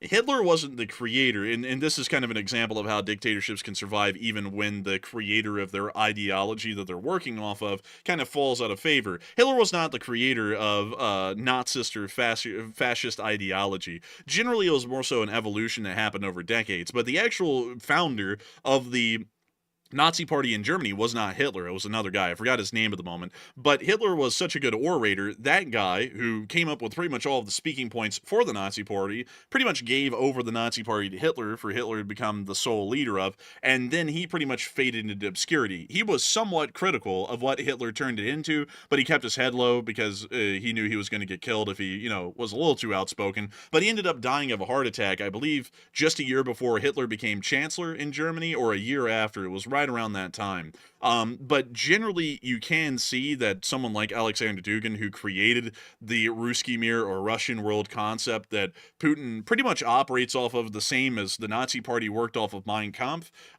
might disagree with Putin. It's not exactly world ending. It's not like a revolt or revolution is going to happen as a result of it, but it certainly is showing that Putin's starting to go off the off the beaten path, I guess you could say, for a good sense, and he's starting to get into uncharted territory where he's even losing the support of people like Dugin, who pretty much created the ideology the Russian government and Putin works off of as a framework. But moving on out of that, and on out of the Russian Federation, at least for a moment, we have been able to hear in the United States of America some interesting developments about the upcoming Alaska meeting. For one, it appears that the meeting is going to be set at the Elmendorf-Richardson Air Base in Anchorage, Alaska. This was actually one of the proposed candidates that we had on Sunday for the meeting. We said it was either going to happen at Eielson Air Force Base in Fairbanks, Alaska, or it was going to be happening down here in Anchorage, Alaska, here at Elmendorf Air Force Base. And it appears that Anchorage, Alaska was picked generally because Anchorage, Alaska has more facilities for meeting ahead of state than Fairbanks, Alaska would. So it appears that he'll be left here at Joint Base Elmendorf-Richardson. He'll be landing here at Elmendorf Air Base, and then he'll be landing at the Joint Base Elmendorf-Richardson because Fort Richardson is, I believe, an Army facility, and then Elmendorf Air Force Base is a Air Force facility, obviously, and then the Joint Base Elmendorf-Richardson is actually shared by the two. But beyond that, it does appear that they will be having the meeting here inside of one of the buildings around this area. I'm not really sure which one is suitable for this meeting. It's not going to be in anything incredibly grand. It's most likely going to be in a drab office somewhere on the base, but that is where the meeting has been selected to be. So I wonder if they changed the venue for the meeting, because at first there was rumors that they were going to go to this resort outside of Anchorage, and the resort had all their rooms booked for the exact days of the meeting. But there was some news that came out, I believe, this morning or yesterday evening, that there was going to be some pretty large protests in Alaska because they don't want this meeting to take place on Alaskan territory. So maybe they changed it to the military base after the fact. I was thinking that they probably weren't going to take him to a hotel because the security concerns would be large, at least by Putin's side. Because we do have to remember that, Americans are known for owning guns, and if he ended up wandering off the base, his safety really can't be guaranteed even by his bodyguards. He could just get blasted by some Alaskans. So they're probably going to keep him on the base so that way they can guarantee his safety, and also the United States can guarantee his safety, because it would not be a good look. I can tell you all this. It would not be a good look if Putin wandered off that base and he actually did get blasted by an Alaskan. That would end up going down really badly. I can just tell you all from the diplomacy side of things, that is incredibly bad. I don't agree with this meeting at all. I think it's a bad idea, and I think it disgraces the state of Alaska to even bring a bastard like Putin onto their soil.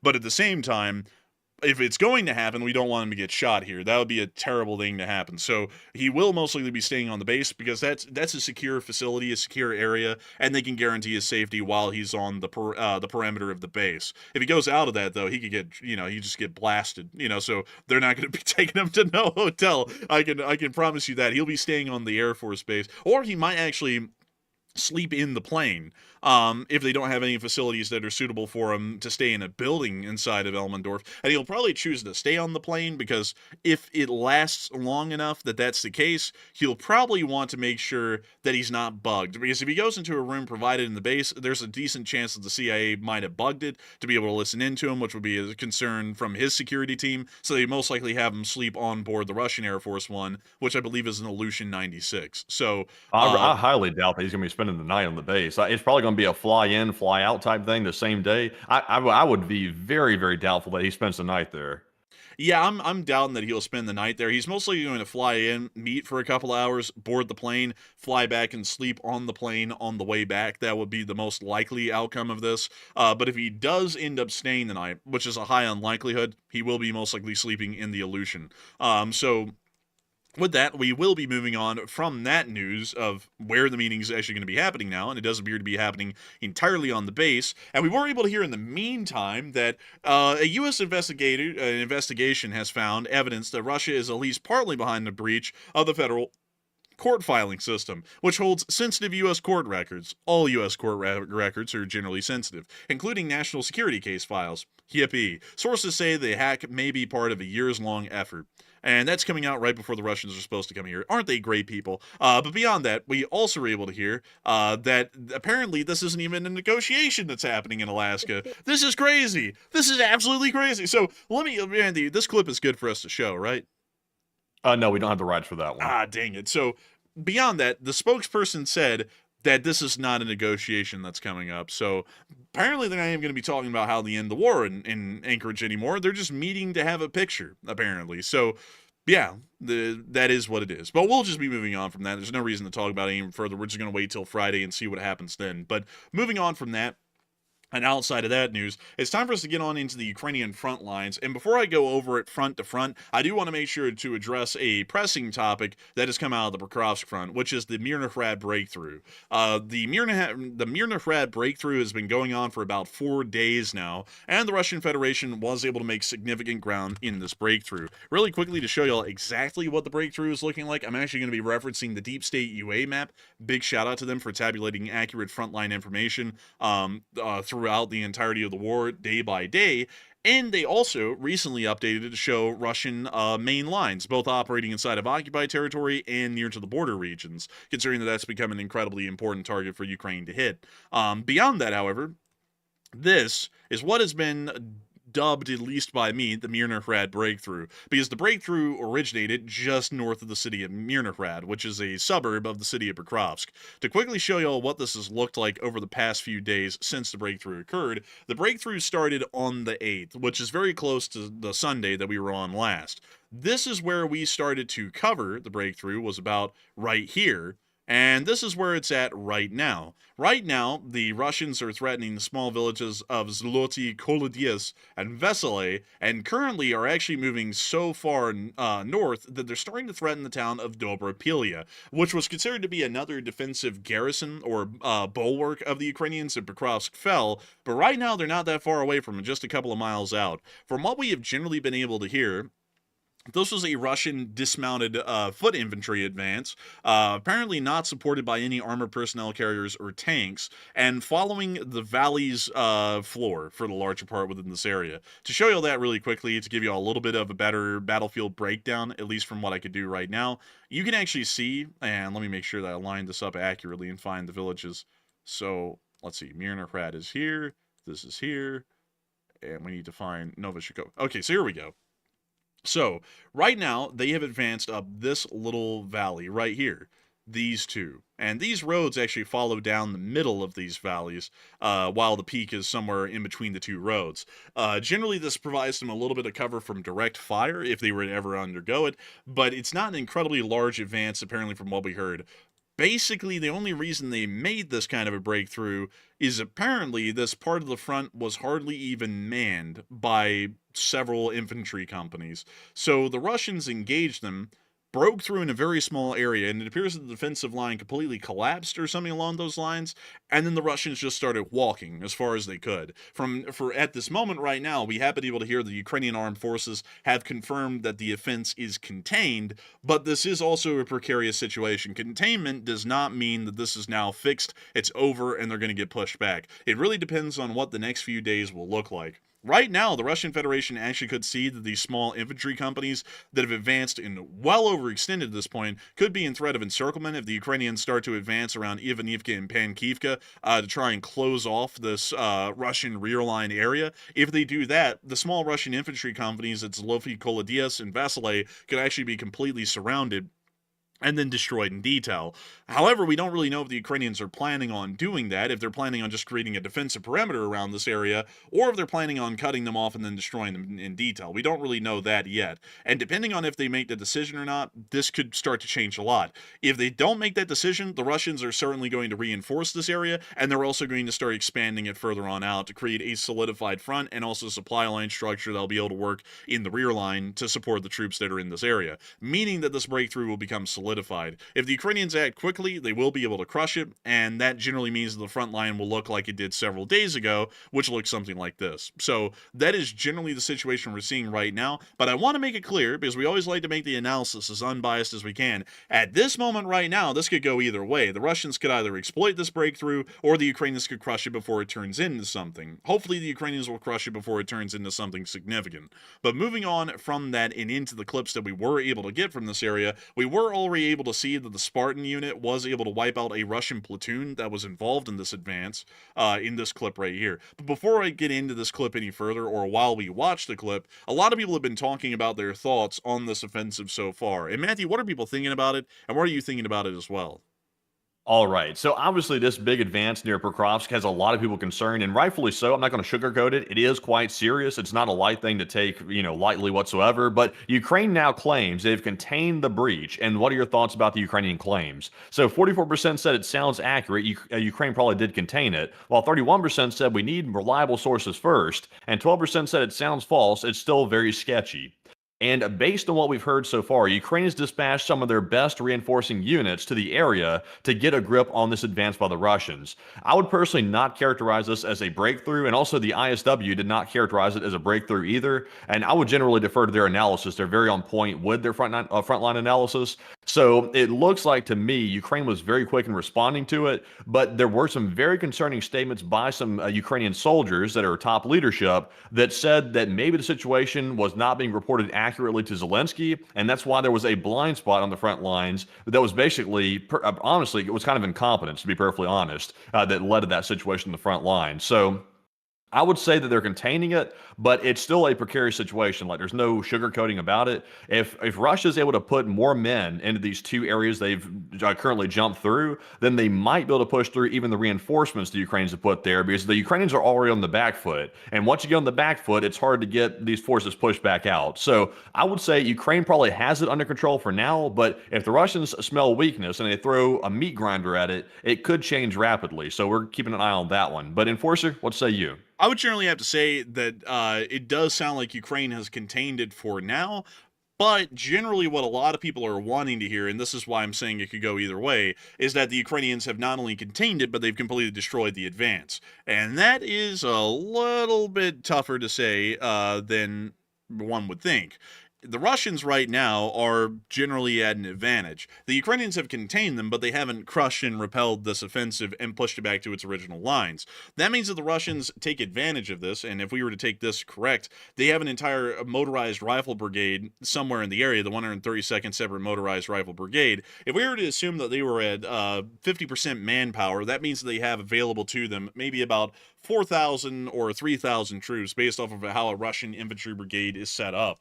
If that's the case, and they start to fill in this area between Vesely and Zoloty Kolodius, just to the east of Dobropilia, they can solidify this line, and the Ukrainians will not be able to break through and encircle and destroy in detail these small foot advances that have been conducted by the Russians. So while I think that it has been contained, and I would have to agree with the 45% on that, the fact of them being able to crush this offensive and stop any territorial gains the Russians made is yet to be seen so far. And I do have to tell y'all that this is quite a significant one. Just to show y'all really quickly, this is how slowly the front has been moving over the past few weeks, right here. Very small advances, usually at insanely high losses. And then just over the past few days, this is how the Mirnirad breakthrough has gone. And it's still, once again, technically not a breakthrough. It's really more so that it was an empty area of the line, the Russians just started walking. But beyond that, that is a large amount of ground to cover in a single day, and if the Russians fill that area out, that is a decent amount of ground that was gained compared to their day-by-day average that they're usually conducting at this point. But moving on out of that, and on into the rest of the video that we have in this area, we also were able to see the Russians were using electric scooters somewhere around here, which is a joke. We can even hear the people in the camera laughing at it. Are they on like what like the Temu scooters, like the type that the college kids ride the streets with, going to like like the classes and stuff? What the Yeah, hell? they're on these. Bro, it's a joke. It's an absolute joke.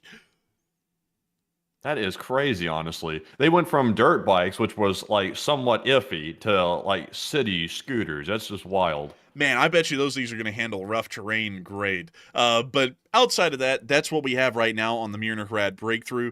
Well, not really the Mir. Well, calling it a breakthrough is a little bit kind of sensationalist. The Mir situation, I guess, is the best way to put it. It's not really a breakthrough, but it's not also nothing. So we can call it a situation maybe at best. But with that, I hope that does address that area of the front well, considering that's a pressing one. And we had a lot of people talking about it over the course of the night. But moving on from that and into the rest of the news that we have within the region, we also were able to hear that a decent dry reed fire actually happened around the Zaporizhzhia nuclear power plant. This picture is not from recent. This is actually from about 2023, when the Russians, for some reason, took a whole bunch of old tires and caught them on fire at the base of a cooling tower to make it look like the cooling tower was on fire.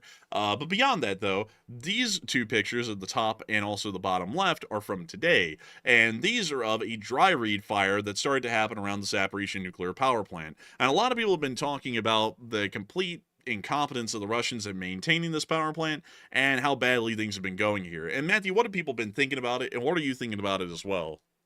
All right. So it seems like the Russians are doing stuff around this nuclear power plant, which seems to be completely reckless on a regular basis. Of course, they did light the fire under the cooling tower with the tires for no apparent reason except for to cause panic a year or two back. But now there's another massive fire that's occurred somewhere around the grounds of the nuclear power plant, and all this smoke has been seen hovering over the cooling towers and also the reactor buildings themselves. So is Russia eventually going to screw around so much that they cause a disaster at these Zaporizhzhia nuclear power plant? And it looks like 61% said yes, Russia is reckless and probably will cause an accident, while 14% said it might be an unintentional accident, and 15% said no, Russia will not let that happen.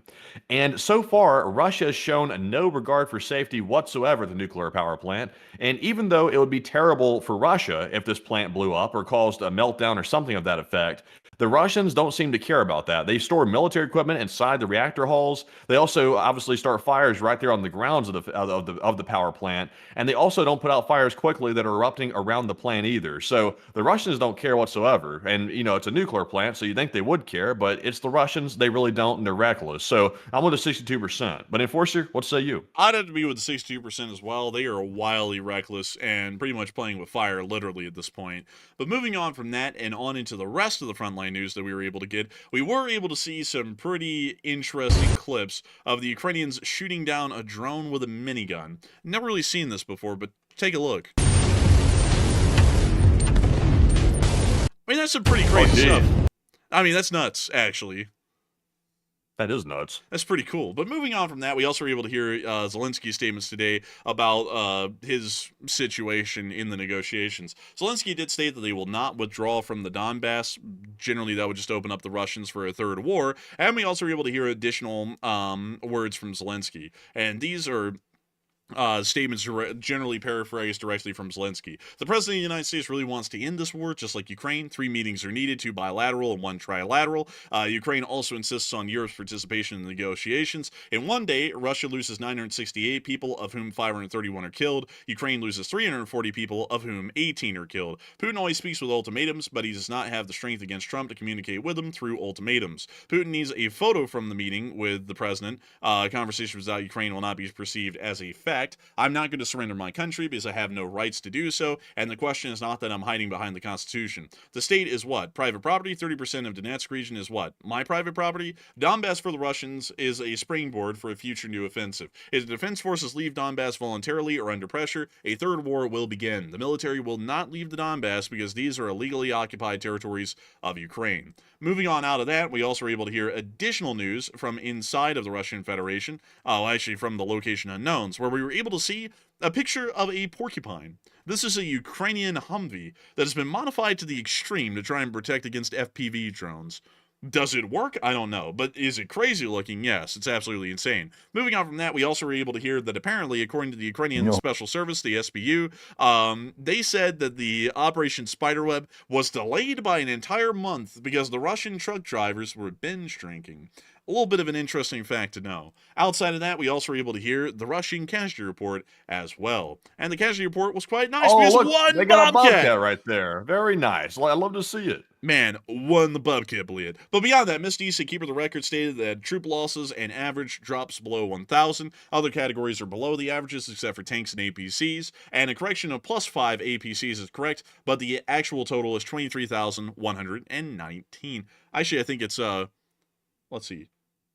Interesting. So, anyways, moving on from that, the casualty report is as follows. 980 Russian soldiers were wounded and killed within the past 24 hours, along with 5 APCs, 106 supply trucks, 5 main battle tanks, 26 artillery pieces, 107 drones, 2 MLRSs, 1 anti-aircraft warfare system, and 1 Bobcat skid steer. It was a great day, after all. Moving on from that and into the front lines, and I'm going to have to speed this up a little bit, folks, because it is getting long into the night. We were able to hear that there was a fire in Voronezh. It appears that the Russians actually conducted a friendly fire incident with one of their own FPV drones, attacking a Russian Buhanka while inside of Russia still, so you can't really beat that one. We also were able to hear that there was an explosion in Starobilsk as well, which we were able to see in this clip. Here's the clip.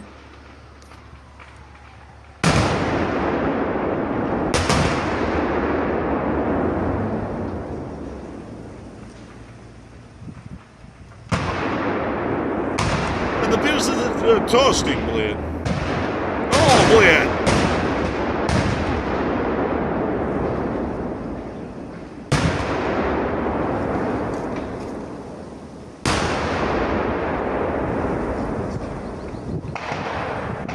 Oh, blade. He's still cooking.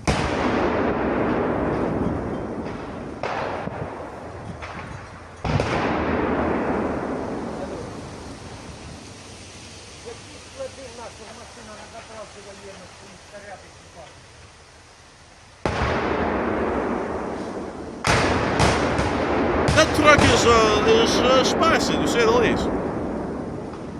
Well, moving on from that clip, and on into the next one, further on down towards Seversk front, we also were able to hear that the Ukrainians were continuing to repel assaults within this area. This video was filmed by the Signum unit. And of course, they were continuing to use drone forces to mitigate Ukrainian casualties, but also increase the Russians' casualties and losses. We can also see here a new camouflage tactic. They call it the bush.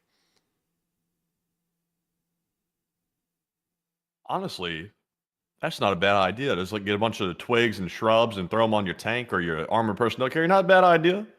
But it didn't work. You know, Matthew, they say that that bush tank right there was able to achieve speeds of about 9 to 11 miles per hour. I think that in a sense, Bush did 9/11. Oh. Nevertheless, I'm just kidding, folks. It's a joke. It's a joke. But moving on from that, we were able to see an FPV drone also targeting another tank within the field. We see them bringing the drone down right here. And we can also see another one coming in and hitting this cope cage tank. It looks like a T-72B3.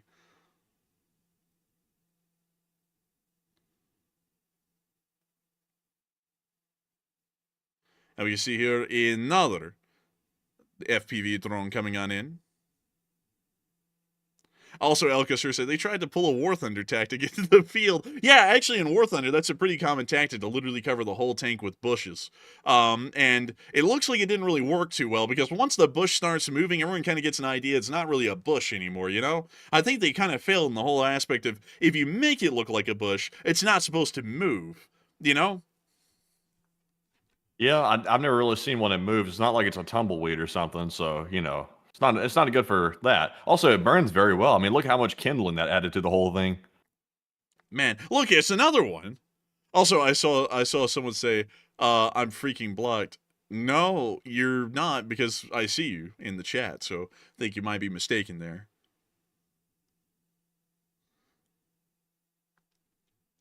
And then they're saying, I say things and it blocks me. That is either Nightbot or it is YouTube itself doing that, and you would have to be saying something a little crazy for either one of those to be doing that, just to let you know.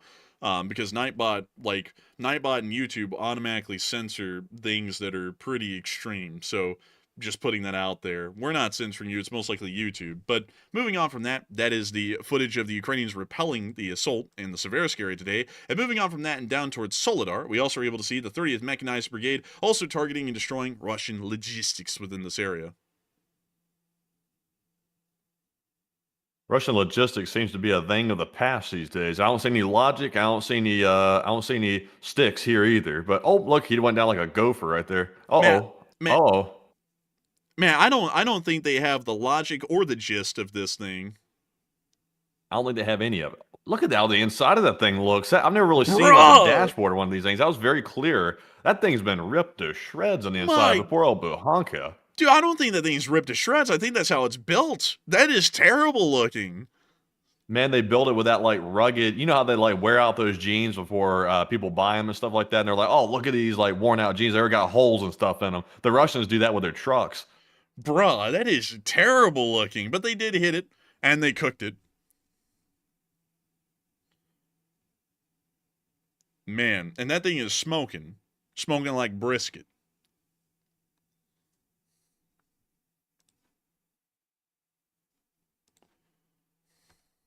Oh, wow, look, the whole line caught on fire. That is like such a perfect line of fire right there. It almost looks like AI. Man, bruh, don't ask about Grok AI. That thing getting it wrong. Like, that thing's getting banned every week now. But we are also able to see them continuing to hit into some storage spaces as well. So, for example, this one, which had a Russian vehicle inside of it. Well, you see that one smoking as well. And that's the end of the clip. But very nice to see overall. Moving on from that and further on down the line, we'll be passing by Pokrovsk, and we'll be circling down on into the Black Sea, where we were able to see the Ukrainians surveying Snake Island and some of the oil platforms that are currently under Ukrainian control. This video is as crisp as it gets. And you wouldn't believe it, it's Kirillo Budanov. No freaking way. He's not doing the they got him out thing. there in the wetsuit and everything. I tell you what, they got him out there working hard today. Man, I tell you. Bro, where's the chin thing, though? He's not doing the chin thing like he normally does. Budanov said, I walk around dripping so hard every day I gotta wear a wetsuit to keep it all in. Bro, he said, they said drip or drown, and buddy, I'm dripping. Like, bro. Gotta repel all that water. You know, I'm dripping so hard. Man, you know, I'm dripping all of these sick facts out there, like the Zaporizhzhia power plant's gonna blow up tomorrow. Like, I gotta keep it all in. But moving on from that and on up into Kyiv, it's time for us to cover the speech from President Volodymyr Zelensky here on day 1266 of the news from around the world. And you can already tell by that inhale, he's getting ready to cook. Was that him doing that? Yeah, that was him doing that. Jeez, man, he was like had an intake like a Hellcat, like engine intake or something. That dude was like, he's got that supercharger wine on him today. Let's see what he's. Bro, he went. Bro, let's see what he's cooking up in this speech. Peach. Бажаю здоров'я, шановні українці. Коротко про сьогодні. Продовжуємо комунікацію з партнерами заради спільних позицій, заради сильних позицій. Говорив з президентом Ердоганом. Хороша була у нас розмова, як завжди, дуже правильні акценти. Я дякую за підтримку нашої незалежності, нашої територіальної цілісності, наших людей. Головне за підтримку позиції, що мир може бути сталим тільки за участі України в підготовці відповідних рішень. Також я хочу відзначити участь Туреччини в нашій коаліції охочих, це важливо, і ми розраховуємо на активну участь Туреччини в наближенні реального миру, наближенні реальної безпеки. Говорив також з президентом Румунії та прем'єр-міністром Нідерландів. Є принципова позиція європейських лідерів. Чітка заява Євросоюзу, 26 країн, усі з нами у дипломатичній роботі, в принципових позиціях. Зрозуміло, хто 27-й і хто завжди проти всього, просто щоб бути особливим проти. Втім, контактуємо з усіма. Наші аргументи наводимо абсолютно всім. Завтра продовжимо роботу із Сполученими Штатами Америки та з європейськими колегами.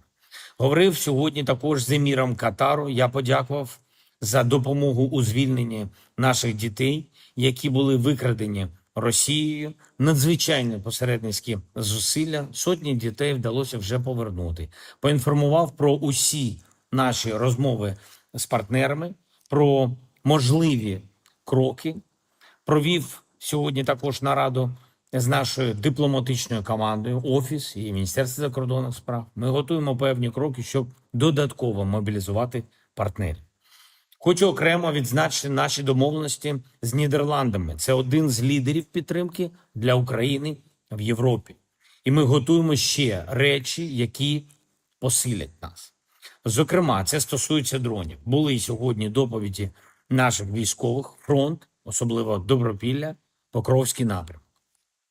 Зроблені там кроки, щоб виправити ситуацію. Я вдячний кожному підрозділу, кожному нашому воїну, які зараз знищують окупант. Позиції на Харківщині, позиції на Запоріжжі, позиції на Сумщині. Всюди ми стараємось забезпечити Україні саме такий захист, як потрібно. Ще одне. Була нарада з урядовцями, прем'єр-міністр, міністр фінансів, міністр освіти. Я доручив зробити кілька кроків, які можуть підтримати наших людей. Підтримати та забезпечити молодим українцям реально більше можливостей бути тут, бути в Україні, навчатись тут, будувати своє майбутнє тут. Попри все, ми будемо збільшувати стипендії нового бюджетного року. Також ми будемо спрощувати умови вступу в українські вищі навчальні заклади. Урядовці попрацюють, зокрема, і зимову вступну кампанію. Також ми будемо змінювати правила перетину кордону таким чином, щоб це було можливо і для хлопців 18-22. Щоб більше людей йшли на навчання тут, і щоб молодим українцям, які з різних причин за кордоном, було легше зберігати зв'язки з Україною. Дякую всім, хто з нами, хто з нашою державою. Дякую кожному, хто воює заради України, хто працює заради України, заради держави і людей. Та кожному, хто нам допомагає. Слава Україні! Героям слава. And with that, that is the end of the speech from President Volodymyr Zelensky on this day of the news from around the world of day 1266. That is a lot of days, an insanely large amount of days. I remember when we first got to 365. That was considered crazy back then, folks. That was considered crazy when we hit 365. It's now day 1266. We're well over a quarter of a way into getting to the next 1,000 days. And we've been doing this practically every day since day one. And I got to thank you all so much once again for watching so far tonight. I hope that y'all stick around with us in the second segment as we get a chit-chat with each and every one of y'all. A time-honored tradition here on the Enforcer channel. And we'll get to, of course, get to chit-chat about literally anything and everything, as long as it's not the religion, the politics, or the climate change. Or if A-10 warthogs are still relevant on the modern battlefield or not. That is also one that's apparently pretty touchy. But beyond that, we will be getting on into the topics of the night, the questions of the night, and all of the great things that come to follow. And so with that, Matthew, what do we got? All right, so it is time for the final question segment of the night. Some say out there that it's the most anticipated part of the stream, but that's just a rumor. But anyways, we are jumping right back into our super chat questions, then getting our live chats and our Morse code decoders of the stream. And first up, we have a $20 support from none other than Old Warrior, a channel legend, by the way. And thank you very much, Old Warrior, for also supporting the channel and helping to keep it running through that $20 support. And he said, Russian geologists announced that the Kamchatka Peninsula was displaced 2 meters to the southeast by the earthquake, and that is more likely to be the cause of the damage to the subpens rather than the tsunami itself. Possibly so. I wouldn't, I'm not exactly a geological expert. That actually might be the case. You might be correct on that. And I gotta thank you for support and sharing that. A 6-foot shift. That's a lot, really, when you think about it. That's as much as a shift as I am tall. I'm actually 2 inches taller than 6 feet.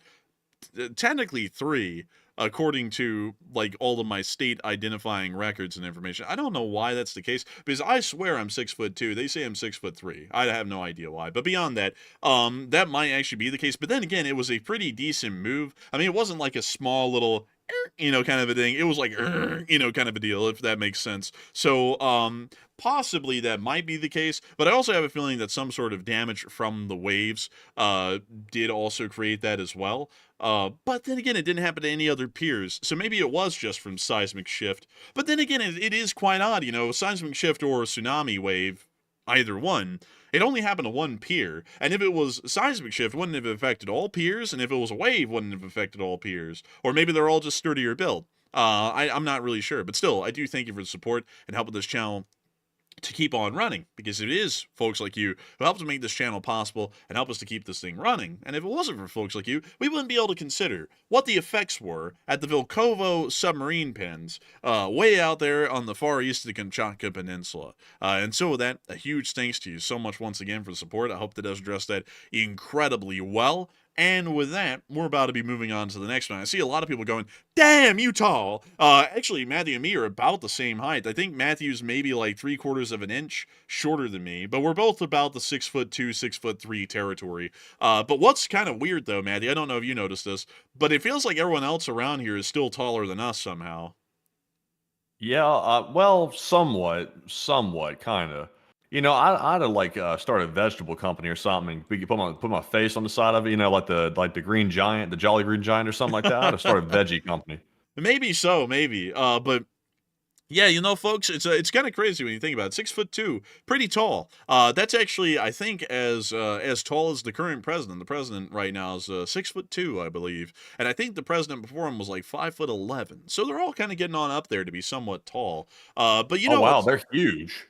yeah, they're kind of large, they're like taller people. But beyond that, I think one of our shortest presidents was like 4'11" or something. Let me go pull that up. The shortest U.S. president.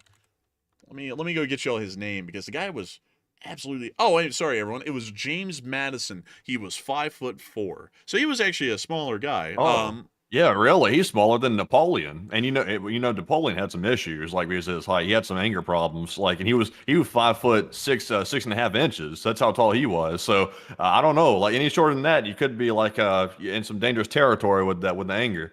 Yeah, I mean, like that's a wild thing, really. And James Madison was actually kind of chill. Actually, let me check that really quickly. Let me check that.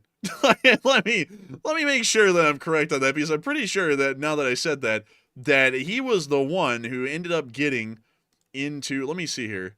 Oh yeah, he was the one who was the president during the War of 1812. So he wasn't really chill, because we declared war on Britain to invade Canada. So yeah, he was actually kind of a little angry, I guess. Well, actually, that was an act of Congress declared war on the British. But beyond that, I guess you could say. Well, he backed it up with yelling and stuff. He got to scream out after they passed it. You do it, do it. Matthew, he was technically the only president, while in office that came under direct enemy fire. And which one was it again? James Madison. He came under fire at the Battle of Bladensburg, which was north of, I believe, Baltimore. And it went badly. Let me go pull up Bladensburg, because we can find where that happened. Here we go. Bladensburg, Maryland.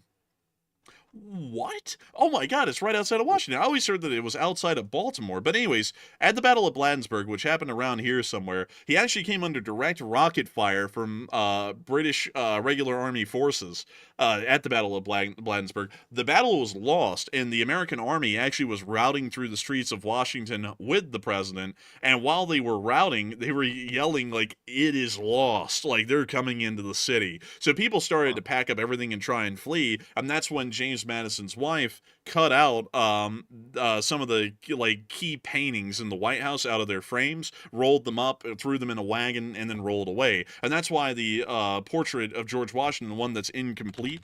Let's see, portrait of George Washington. Let me see if I can get the one that's incomplete.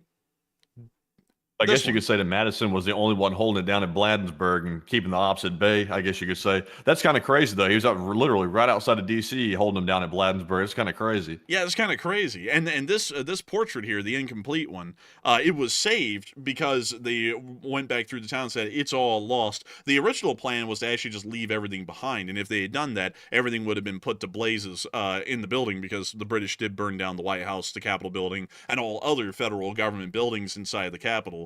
example. They withheld private property from being burned unless if there was enemy fire coming from it, and then they burned the building. But beyond that, that's the only reason why this portrait of George Washington was saved, and that's generally still considered to be practically his official portrait for all consideration.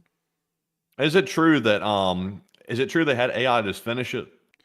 No, Yeah, they no. brought in a fellow to finish it. But also here's a like serious question: is it true that the painting did George Washington wear like lipstick in this? Like because I couldn't tell in this painting like the whole time. Like was the painting just like that, or was he like really replicating it or not? I don't know if I heard a rumor about that somewhere or not. I don't think he was wearing any kind of lipstick or makeup or anything. Like that picture clearly shows him not wearing that painting clearly shows him not wearing any. This looks more realistic to me. Like that last picture looks like he's a wax dummy or something, like the official portrait. I've just never really cared for the official portrait personally. It doesn't look real enough. Honestly, I like. Oh, dang, that one just shows his body. I like this one. Actually, this one technically I think is the official portrait that they use because the other one's incomplete. So this is like the personal portrait of George Washington. That's the whole thing, actually. It was incomplete.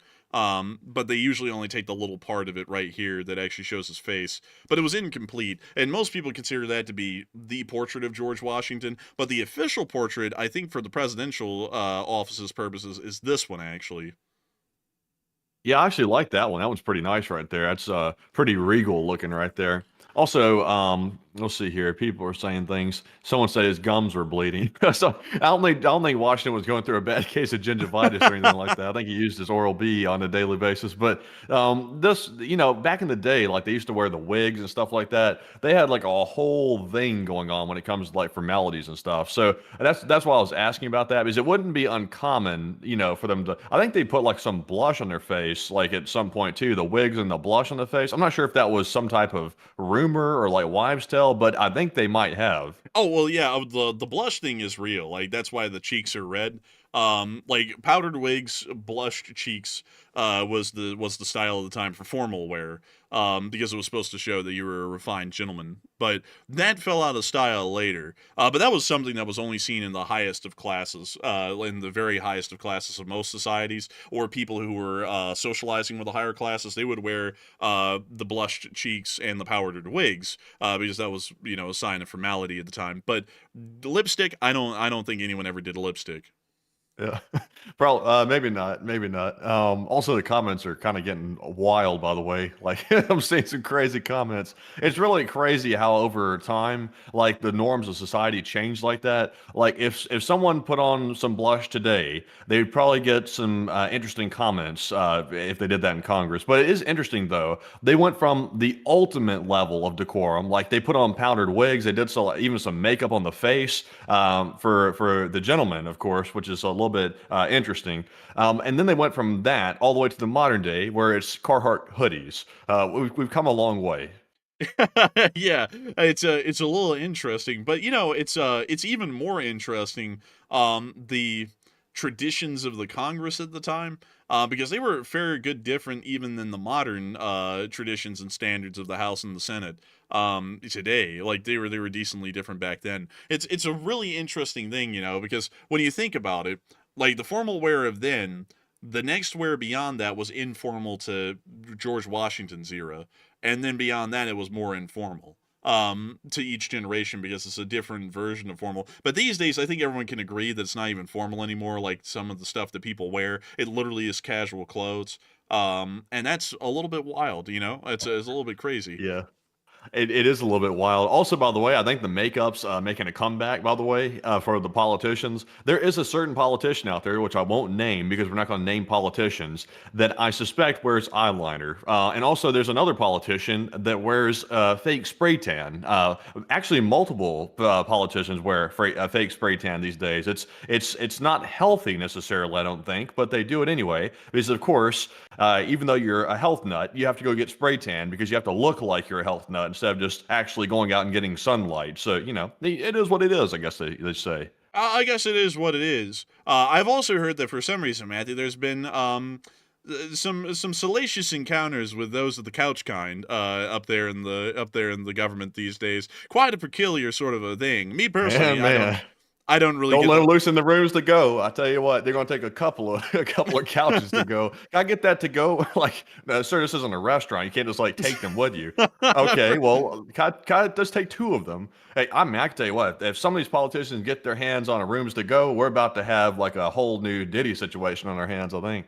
You know, I actually heard, Matthew, that they have to put a curfew on the rooms to go around Washington D.C. because oddly enough, there's this swanky man who comes in and a couple of couches go away with him every night, and it's just this oddest of thing, you know. I've never really seen. Me personally, I just don't really have that much of a preference for the couch. I've always thought of myself more as an ottoman kind of a guy, but for some reason, some of them are into couches. I'm not going to judge them, but quite odd and peculiar, wouldn't you say? Like, you know, dinner table. You know, maybe an ottoman here and there, but a couch? I No, mean, not an ottoman. You can't count on the Turks. You can count on the sofa, but you can't count on the Turks. Like they're always riding the fence. The sofa is old reliable. Like the old reliable sofa. Yeah, it never says nothing. It's always there. It's just it's just there. And for some politicians, that's just irresistible. Oh my god. Actually, I've heard that in the United States Capitol, it's such a vagrant place filled with degeneracy that they actually put these couches in the back, just enticing people to go at them. Like it's just absolutely insane to put such an obscene Where are these display. I think this is in the old Supreme Court room. I've never seen the red velvet suede couches in there. I'm not gonna lie; those are a little bit interesting, flamboyant, Absolutely a little bit. obscene, really. Think Yeah, about it. really. To bring a man under such temptation while deciding the fate of this country, absolutely insane. We might as well go down to Las Vegas at this point and let them see the floozies. Where in the world's this country going these days, damn it? What is I tell this? you what, the politicians, they just can't take their eyes off of those suede couches. I tell you, they're just staring at them going, look at that couch over there, all fluffy, that couch. I tell you what, they just got to take a couple of them home, I tell you. Also, by the way, folks, if y'all have never been to the Capitol, I highly recommend that when y'all go to Washington, you get a tour of the Capitol building. If y'all still can, I don't know if they allow that anymore, but it is a very interesting and cool place to see. The building is really nice and ornate on the inside and really represents this country incredibly well, I would say. But let me see here really quickly. U.S. House of Representatives office, supply service. They don't have a lot of pictures of the inside of the Capitol building anymore. Oh, here's the Library of Congress. That's not even the same building. Where in the world are the interior pictures of the Capitol? I guess they got rid of all of them. A little bit peculiar. If you ever see them renovating the Capitol again, then you see like a line that says like Misk Furniture, and all of a sudden the price is through the roof. Everybody's like, what's Misk Furniture? Why the hell is Misk Furniture like millions of dollars for like allocations and stuff like that? And then you just happen to see a random politician standing in the corner of the room going, can I have some couches? Yeah, I know what's going on with that. Bro, if you ever see a politician sitting on a couch and he's taking his hand on the backside and like kind of like sliding it down the couch, you need to get away from there fast. Not because you're going to be a victim. It's just because you don't want to see what's about to be happening. But beyond that, this also, by the way, folks, here's something else that's kind of cool. Matthew, when did the Supreme Court building come into being? Oh, I have no idea, to be honest. Take a wild guess at it, like just a general decade. Mid 1850s. 1930. Oh, It was built under FDR, actually. interesting. Yeah. I really like that blue water in front of that. That blue water just goes hard with the limestone. Honestly, it does. It's really pretty. And the inside of the Supreme Court building is really nice, too. You can also look in through the curtains to the actual Supreme Court room where they make their decisions and arguments and deliberations and stuff. The Supreme Court is a really interesting building, but some of y'all might be surprised to know that the Supreme Court and the Congress actually shared the Capitol building up until the 30s. They actually had, and let me see if I can show y'all this picture again, a room for the Supreme Court in the Capitol building. I think it was actually on the east side, the east wing of the main building, and it's this room right here. You can actually see the seats for the justices where the attorneys would sit that would make their arguments and deliberations, and then an area for some public viewing, but it wasn't an incredibly large number. But this is actually where the Supreme Court used to be historically up until the 1930s when they built them their own building across the street, and then since then the Supreme Court convenes there. Interesting. That is fascinating. Yeah, pretty cool. Honestly, I like the idea of them having a separate building, though, because it makes it a little bit more distinct that they're a separate branch of the government instead of, being in the same building, pretty much borrowing space from the Congress. But anyways, with that, if y'all ever go to Washington, D.C., please, like, if you ever want to go to Washington, D.C., please do. It's a really cool place. Lots of history, a lot of beautiful federal buildings, and the Smithsonian is great. Like, the Smithsonian is probably the best series of museums in the world, and they're free. Like, no cost of admission. They're absolutely free, so you can go to any of them and see whatever you would like. The National Museum of American History, actually, that one is the one next door, sorry, this one. The National Museum of American History was probably my favorite. It's got the Batmobile. Like, how in the world can you beat that? Why did they have the Batmobile in the National History Museum? Because it's a part of American pop culture, like R2D2 and C3PO. That is pretty cool, though. Like, I'm not sure really how it fits in, but that's pretty cool. And then they have locomotives from earlier American history that were preserved, and they have even more of them because trains actually made up a big part of American history. They even have some rare automobiles and also some more common ones from the era as well, representing different parts of American history. They even have a Tugger 48. These things are actually worth, I believe, millions at this point. They're incredibly rare. There's only like 8 of them that were made. All of them prototypes, each one slightly different than the other. But really cool nonetheless, and came in the post-war era of innovation in the automobile industry after World War II. But really cool stuff. This car right here, this is actually the very car that made the first transcontinental crossing of the United States from one end to the other. Interesting. Yeah, this is actually a really cool story. It took months to make it across the United States during that time. And the guy who did it, he did it as almost like a joke because people got so annoyed with him. This guy was in New York City. They got so annoyed when they say, "Oh yeah, you rich bastard. Why don't you go buy a car if it's just that easy because you're just part of the Automobile Society and just drive it from San Francisco to New York? Why not?" And the guy said, "Oh, okay." So he bought himself a car in I think it was San Francisco or Los Angeles, and he took off across the country. And people got so invested in it that other people started to race him months later, and he still won. Like, and they got way ahead of him at a point. He still showed up to New York City first. So this is the first automobile that made it all the way across the country, and it had a big impact on the automobile industry because it actually showed that cars, although the real story was completely different, cars were somewhat reliable enough you could actually use them for cross-country transport on their own instead of having to take the train. And that did a lot to This try wasn't the guy. This wasn't the guy that happened to start the Cannonball Run, was it? No, I think that was another guy. Because Okay. there were like the highway system hardly even existed at the time this guy did this. Like, I think outside of California, up until he made it to about Nebraska or so, there were so little roads. He was literally crossing just open terrain with the car to try and make it, and there were like insane amounts of breakdowns during that time. It was nuts. It was really interesting, actually. But they have loads of cool stuff in this museum. Like, honestly, I could go through this and just, like, talk about some of them. Like a replica of the Mayflower. That's pretty cool. They also have, I forgot what this is. I think it's the John Bull, if I'm not mistaken. But this was one of the first steam locomotives in the United States. I think it's a reproduction of it, though, because I don't think the original one survived. I think they scrapped it. But I'm trying to see, do they have a picture of the Star Spangled Banner? They probably don't because photography of it isn't allowed to try and preserve it. But it was incredibly cool because they actually have the Star Spangled Banner that flew over Fort McHenry that inspired our national anthem inside of this museum. It's stored in a dark room, and you can walk into it and look at the flag. The thing is huge. It takes up a good bit of the floor space of the museum, but incredibly neat nonetheless. But anyways, I won't bore y'all with all just looking endlessly at this museum, but it is one hell of an interesting museum and shows off a lot of the cool stuff or cool artifacts of American history that exist to this day. But anyways, with that, wait a minute, the National Archives is here? Wait a minute. Oh, Wow, that's really look at nice. that. Wow, look at that.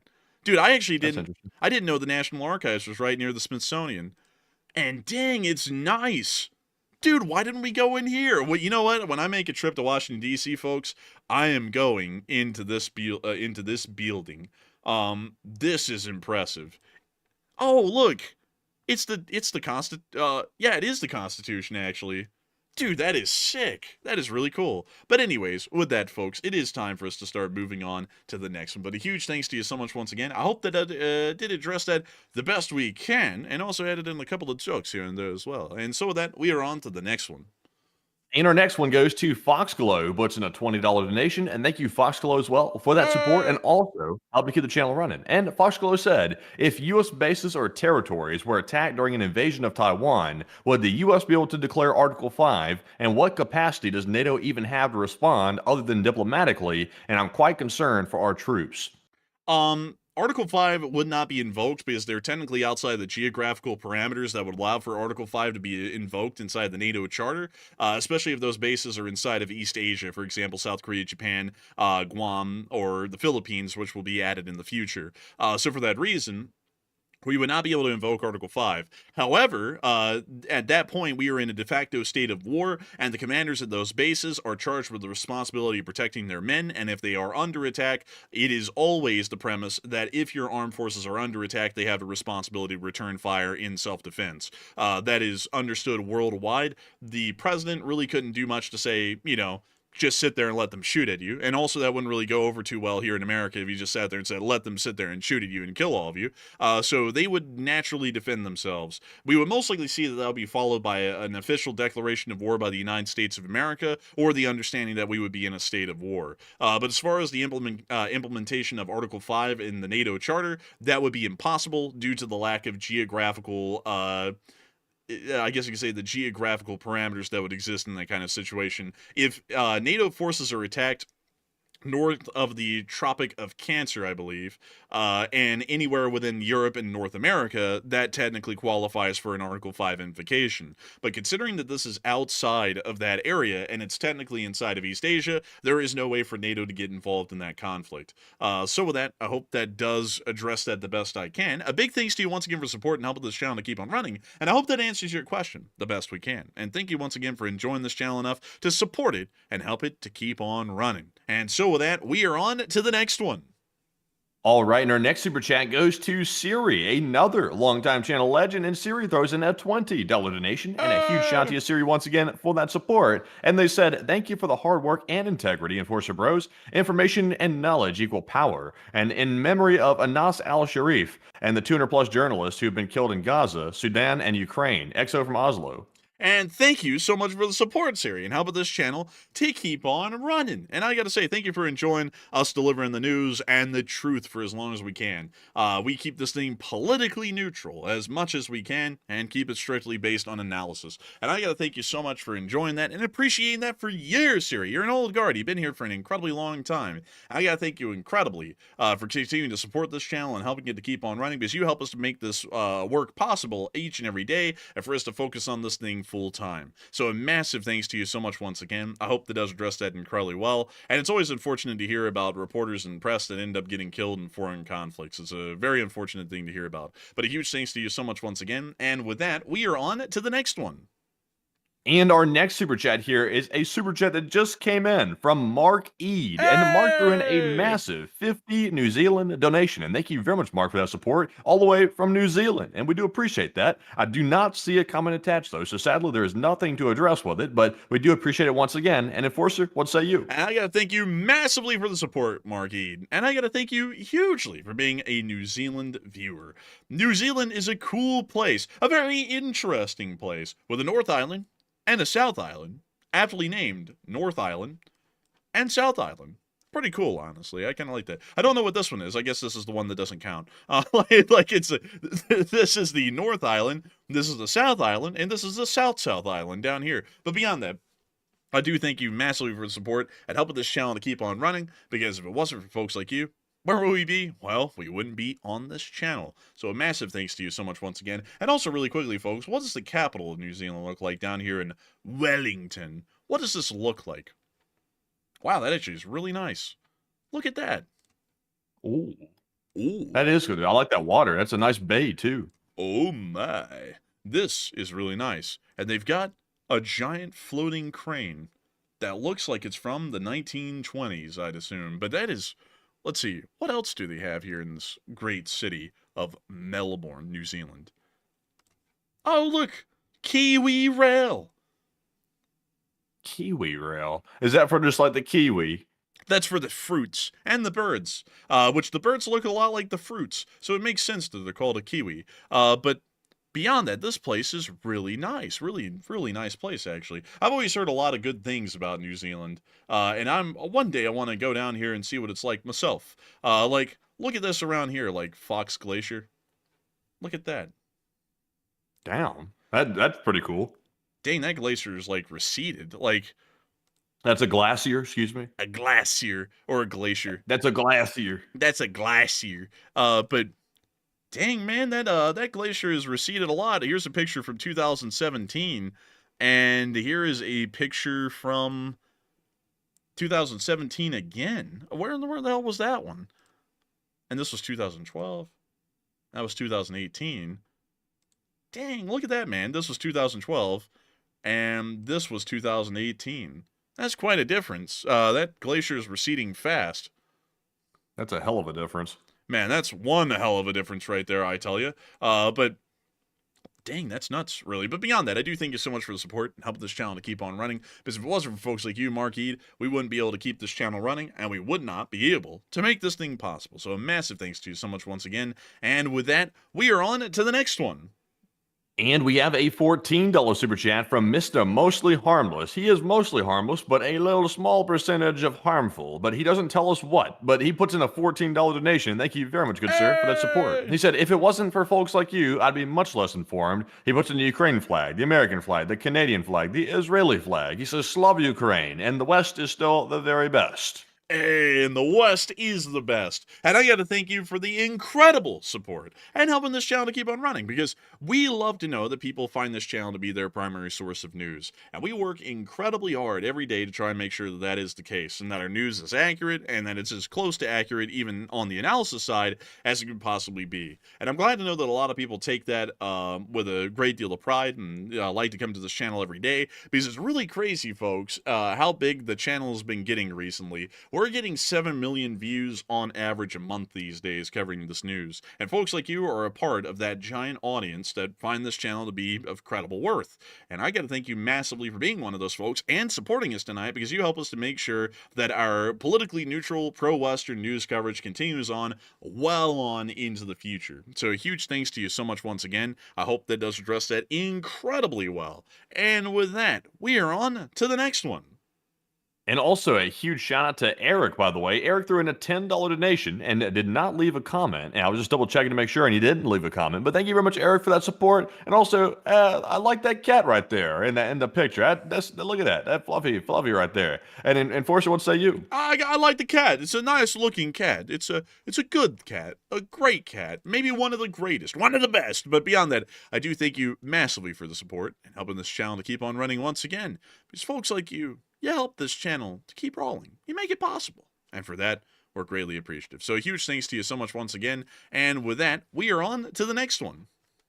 All right, and our next support here is going to go to none other than Just Some Space Cowboy, who throws in a $10 donation. And thank you very much, good sir, as well, for that support. He said India and Pakistan, as well as Iran and Israel, are going to war, and it really is a shame that all parties can't lose, and all these nations have made it much harder to achieve peace in their respective regions. Thank you so much for the support. Between India and Pakistan, they can't lose, but India can. Well, actually, Iran can. Iran could lose because they're not a nuclear-armed power. And also, there isn't really a lot of people who would die on the hill for the Iranians. So, I would say that that is a bit of a shame that all these wars are going to be happening again. But I'd also say that that's a cautionary tale against cheap ceasefires. Because what do cheap ceasefires achieve? Nothing. So if you're going to end up trying to end a war, you might as well try and make sure that you're actually ending it, or just let it keep going, because it's going to keep going either way, whether it keeps going or whether you make a cheap ceasefire. The good ceasefires, solid ceasefires, are the only ones that count, and if you can't make a solid ceasefire, might as well not make one at all, at least in my opinion. But a big thanks to you so much once again for the support and helping this channel to keep on running. As far as wars going on around the world, I've got to be honest, like my personal 2 cents on that is, I don't really feel that burdened by the fact that they're going on, because it's not like they could be avoided. a lot of people always like to say, oh, it's a terrible thing, war going on. A lot of these countries are fighting wars with purpose. Like if Pakistan starts a war with India in the future, if they didn't start that war, a lot of people are going to start dying because of a lack of water. It's got a decent purpose to it. There's always a bad actor out there in the world, and I think that more so than acting like every war is a tragedy, we ought to look at wars as to whether or not they have a purpose, or whether they're forwarding some sort of objective, or protecting our people, or protecting our sphere of influence or our interests, because a lot of wars out there actually do have good reason to them, whether people like to think that or not. Because I know a lot of people don't like war, and me personally, I don't really like it either, but at the same time, I know that it has purpose. Like, for example, I don't really like the idea of people having to work in the sewer systems of the country to keep the septic and sewer systems running, but nevertheless, that's a vital and important job, and it would be great if people didn't have to deal with the raw sewage as a living, but it's a necessary one, a necessary evil of a sort, kind of the same as war is. War is a necessary evil, much like people have to work in the sewer systems to keep the sewer systems operational and functioning for everyone. So with that, I hope that does address that the best I can. A huge thanks to you, though, for the support and helping this channel to keep on running. And let's see. I see some people saying Russia invading Ukraine was just as stupid. Yeah, it is. But still at the same time, like, here's what I always say. It is a stupid war as far as Russia starting it. But as far as ending it, why should it end? The Russians don't want to end it, and so that means that that ending this war is in our court, or the Ukrainians' court for the large part. And if you are on the Ukrainian court, you're giving up and possibly getting invaded again later, or you keep fighting against the country that invaded you. As far as Ukraine is concerned, this war has purpose, and the war has a purpose to keep going. It's a fight for survival. It's a fight to stop the Russian subjugation. It's a fight for their very future, their own existence. That's an important thing for those people. That war definitely has a purpose, and that means that every single life lost on the Russian or the Ukrainian side is furthering that goal of Ukrainian survival. Much like in the Middle East, if we ended up going to war with Iran, every single death or injury in that war is furthering the protection of the United States at home for our own people, and also for our interests inside the Middle East, which are also incredibly important as well. If the Pakistan-India war starts, Pakistan's trying to reopen the waterways to get their people fresh water. And whether we here in America find ourselves aligned with the Pakistanis or not, or the Indians or not, I don't think many could disagree with the merits of them starting a war with India to try and make sure that their people don't die from a lack of water. And in China and Taiwan, it's the old fight of communist Chinese expansion and the defense of democratic values on the island of Taiwan. Another just war when you look at it from the defending side here in the West. That is a war worth fighting. So generally, while wars are a tragedy, I definitely believe that there is a necessity to war, especially when faced with bad actors or largely evil intentions that we see in a lot of countries in the world these days, especially the ones that go against our sphere of influence. But a huge thanks to you so much once again. I hope that puts in my 2 cents on it, and that's generally why these days, years later, I'm not really too affected by wars much at all, especially when they're in the defense of our interests. But with that, we are on to the next one. All right, and our next super chat here goes to Duncan VR, another channel legend, and he throws in a 12 Australian donation, and thank you very much, Duncan, as well, for that support. He said, Enforcers, who does the best Zelensky voice impersonation and the house hot dog man? Oh, man.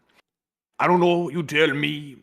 I say that we should go to Kryvyi Rih and make sure that the Ruskies get a whooping on the ass. What say you? I would have to say that given the chance, the Russians would get their asses beat, and we are going to keep beating their asses because the law is the law. But outside of that, I would also have to say that the hot dog man is doing very poorly. He is not doing well. His channel is collapsing. The Russians collapsing. It is very similar. Coincidence? I think not. I would like to have a real piss, a long-lasting piss, and I would like to make sure that the hot dog man continues to stay in his derelict situation. But I hope that does address that well.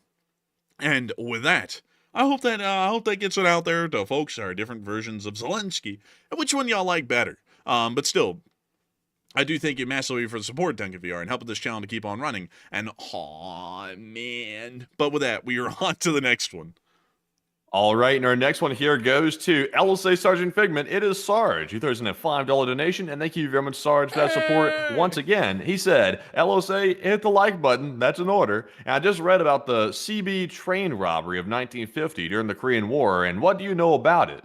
I know a little bit about it. Let me go get it really quickly. Train robbery. It happened in Incheon. But let me go get this here really quick.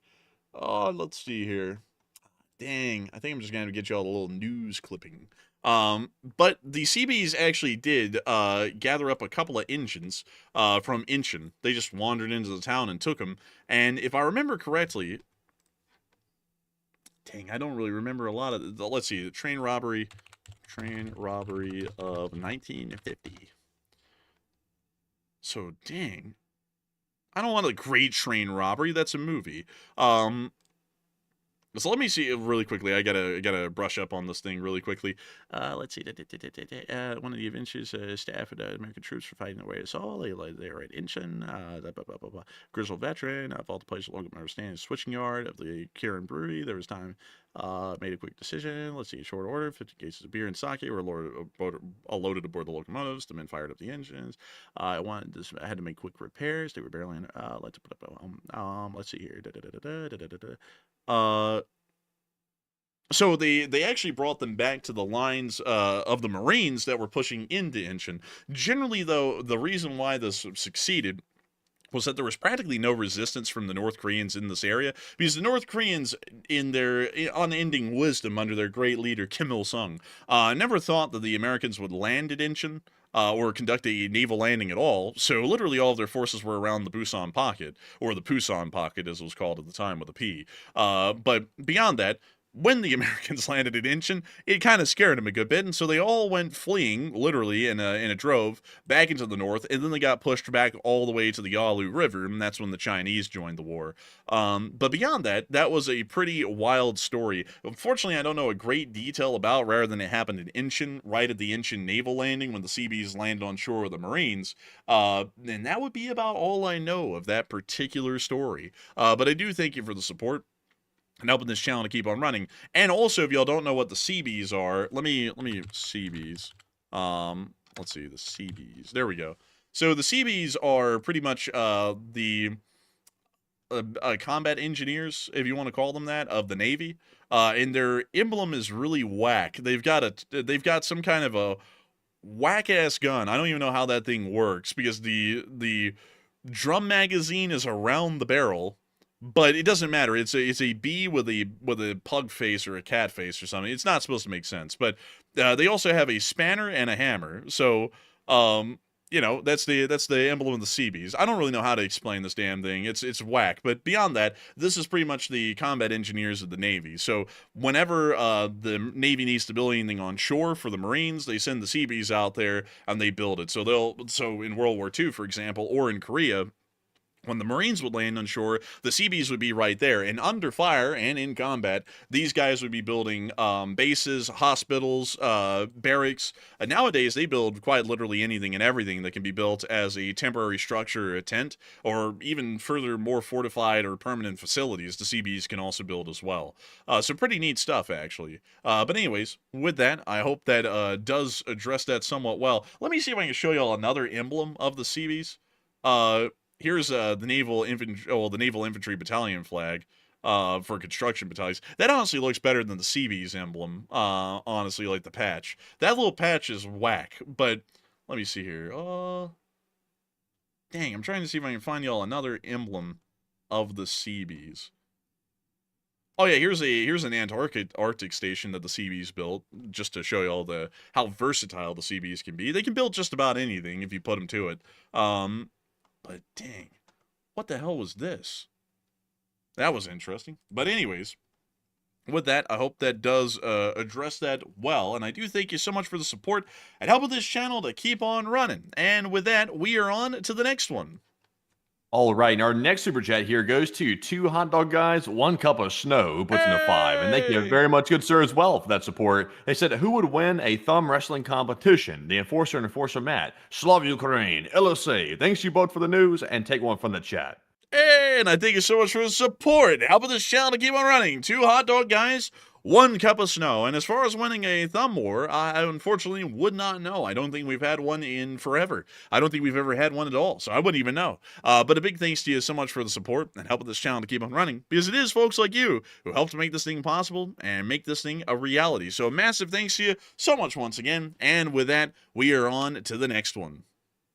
And let's see, people are putting odds on me. It looks like for the thumb war. I have a really strong thumb. What was that? What was that guy in that movie that said, "I will take him down with this thumb"? Oh, I that can't was that remember cook which one from that was. Ratatouille.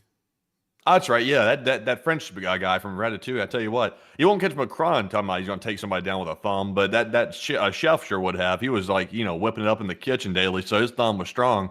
But I don't know. My thumb's not that strong, I'll be honest with you. So it's pretty good, but not that strong. So I don't know who would win, to be honest with you. But jumping into our next super chat here, this one goes to Just Some Space Cowboy after I went on that kind of crazy rant there. But he puts in a 10, and he said, "It's a shame both sides can't lose." That's what I was saying with my first chat, because all the aforementioned governments have been agitators in their regions, and not that war is a shame. Oh, I'm sorry, Just Some Space Cowboy. I'm sorry, I think I must have misunderstood. Because I thought you were saying, all these wars are an absolute shame in every way. I was like, well, there's some reasons to fight them for both sides or one side. And I got to say, thank you for clarifying that. I understand now, and I would agree with you on that.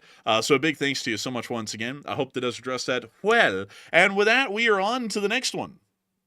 All right, and we have a poll to address real quick. This was a question which I actually mentioned on Twitter this morning, I think, or yesterday. I can't keep it straight, but I was curious to see what everybody in here in the chat thought, because a lot of people were talking about this recently, and I was curious to see what y'all thought. So the question says, do you think that the issue with modern society is people are being brainwashed by social media? Do you think that's what's causing psychosis amongst the society in the modern day? So 73% said yes, people are being brainwashed by different forms of media, while 15% said that's only one minor aspect, and 7% said no, mental issues on the rise, and that's the real cause.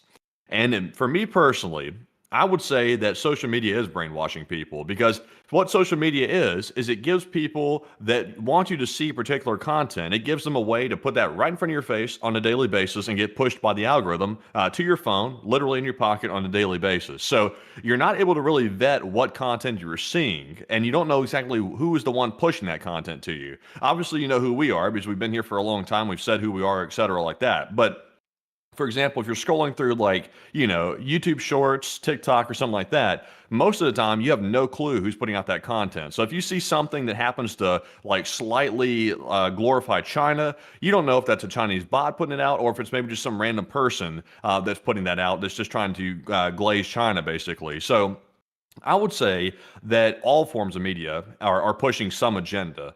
Even these days, even movies are pushing agendas. And it's basically what people want you to see. And you don't know who that person is. That's the big problem behind it. So I would say it's definitely a huge issue. And these days, governments leverage social media to brainwash people. Individuals leverage it. And pretty much everybody does, including sometimes their own government as well. It happens. So I would say that's a huge cause of it. If social media was, I guess you could say, I hate to say regulate because I don't like, cracking down on things like that, because we should have a free speech. But at the same time, though, we can't let foreign governments brainwash our people using social media as a bypass method, in my opinion. So I went to 73%. But Enforcer, what say you? I would have to say that I'm most like, honestly, I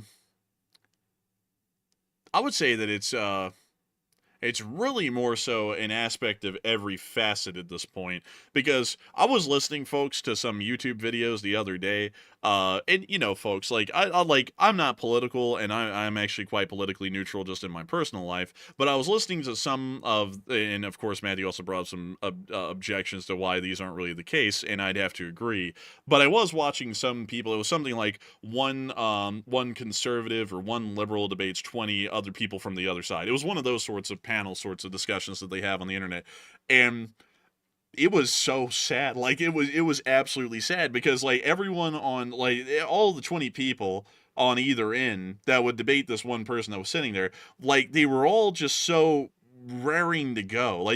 Their points didn't really make a lot of sense from either end, at all. And they would just get shredded by this one person, no matter whose political leaning this one person had. They just get shredded, and then they just get angry. Like, you could tell they were just wanting to punch this person, and they were holding back just a little bit. And I was like, dang, this is wild what people are turning into.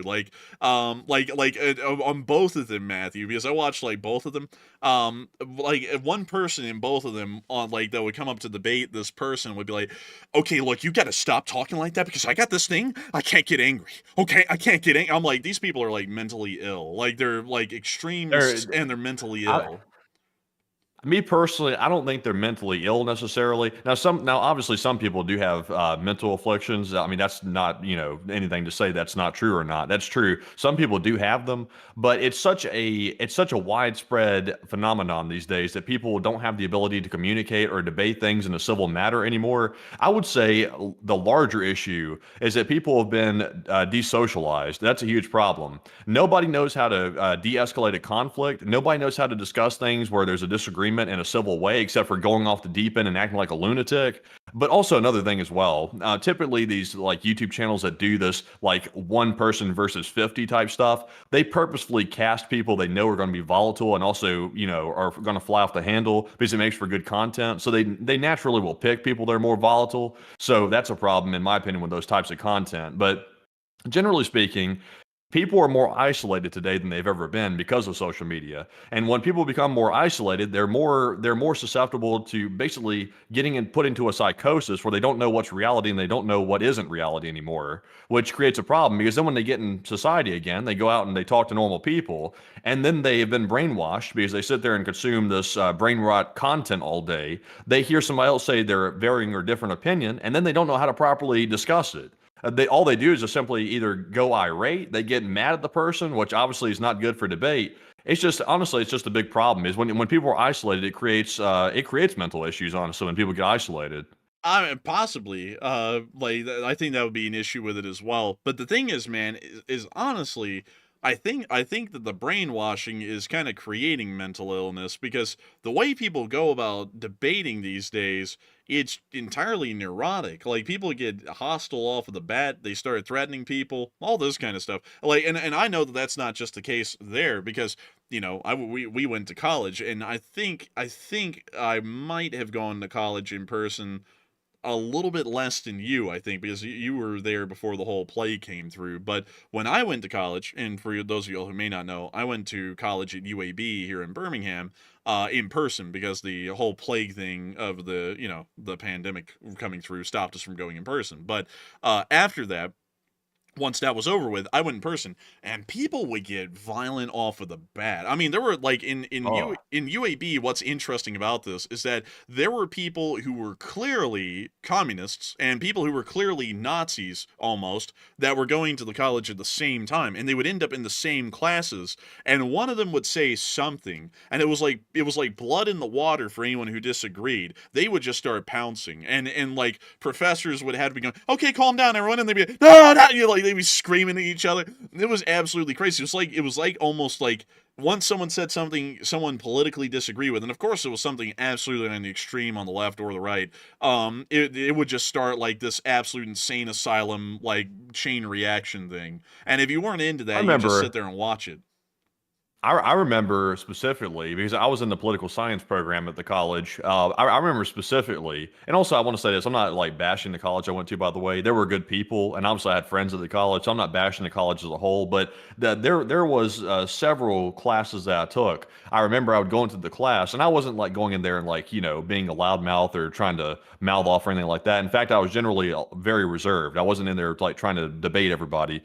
But I remember somebody had brought up the YouTube channel that we're running here, and the professor even wanted to know, "Oh, what's the YouTube channel?" So I explained what it was. I showed it. And then I remember shortly afterward, it's like I got the cold shoulder after that by a ton of people. Here's the way I basically interpreted it. People looked at our content here and viewed it as war porn, basically. And all of a sudden, I was a bad guy for reporting on the war. It's okay, it's now we're going to approach it that way. Now it's, okay, I'm a bad guy for doing this. And to forget the fact that we raised millions of dollars for civilians that got hurt in the war. Forget that. Just the mere fact that I'm talking about war and saying that sometimes war is a necessity necessity to defend NATO, oh, all of a sudden I'm a bad guy now. It's like, that's the kind of stupid stuff that goes on, like especially in college. And honestly, these days, college seems like it's like an echo chamber. It really doesn't seem like it's really fostering real debate, because I would bring up points occasionally about things, and people would just literally just be like, oh, well, like, what the hell? Like, what's he talking about? Because it didn't line up with this line of thinking that they had, which was honestly very, very, I won't say communist, but it was leaning toward that direction. I'm like, it just seemed like an echo chamber to me.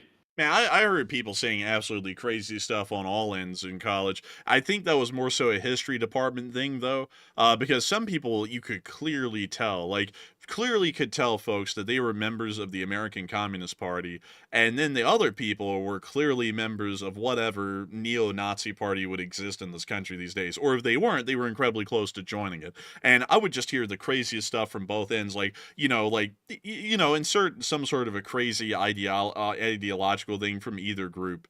And they would just say it it's the truth. We need to go conduct this heinous act. It always involves, what's kind of crazy about all of these extremists, they never realize that they're identical, because it would always involve rounding up some group of people, whether they're rich or whether they're, some sort of a minority, and then just executing all of them. And it's I don't really know if they understand this, but it's there's not really a lot of difference between the far right and the far left when you look at them. It's a bunch of bloodthirsty thugs wanting to gather people up and execute them. It's like this is just barbaric. It's don't we come from a civilized society where we've moved beyond these sorts of crazy, violent, tribalistic urges? That's what I would always think. But no, they would sit there, they would just push this stuff forward, and they'd act like it's completely normal, no matter who was saying it. And I was like, this stuff is nuts. It's don't we have a democratic process to remove these sorts of violent things from society? And no, actually, according to all of them, democracy had failed them. That was always the underlying message from both the fascists and the communists,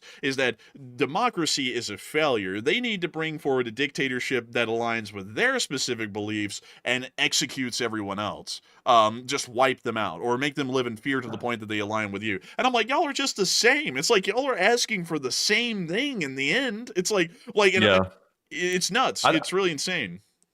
I think people can get too intellectual for their own good, honestly. That's one thing I noticed in college. And also, we went to a college. I would honestly consider the college, well, I won't say that. I won't say what way politically it was leaning, because there was people from every side that went to the college. I would say the program that I was in specifically leaned a certain direction, and I'm neutral. I don't even really get into I'm on this side or another. I'm an independent. I stay in the middle. So I wasn't trying to pick a side. But in some groups, if you don't pick a side, then you become the enemy just for not picking a side. That's also how extreme it gets sometimes. If you're not on their side, then you're an enemy. It doesn't matter if you're independent, if you're down the middle, if sometimes you agree with them, if sometimes you don't. The tribalism these days is insane, like how deep the tribalism goes.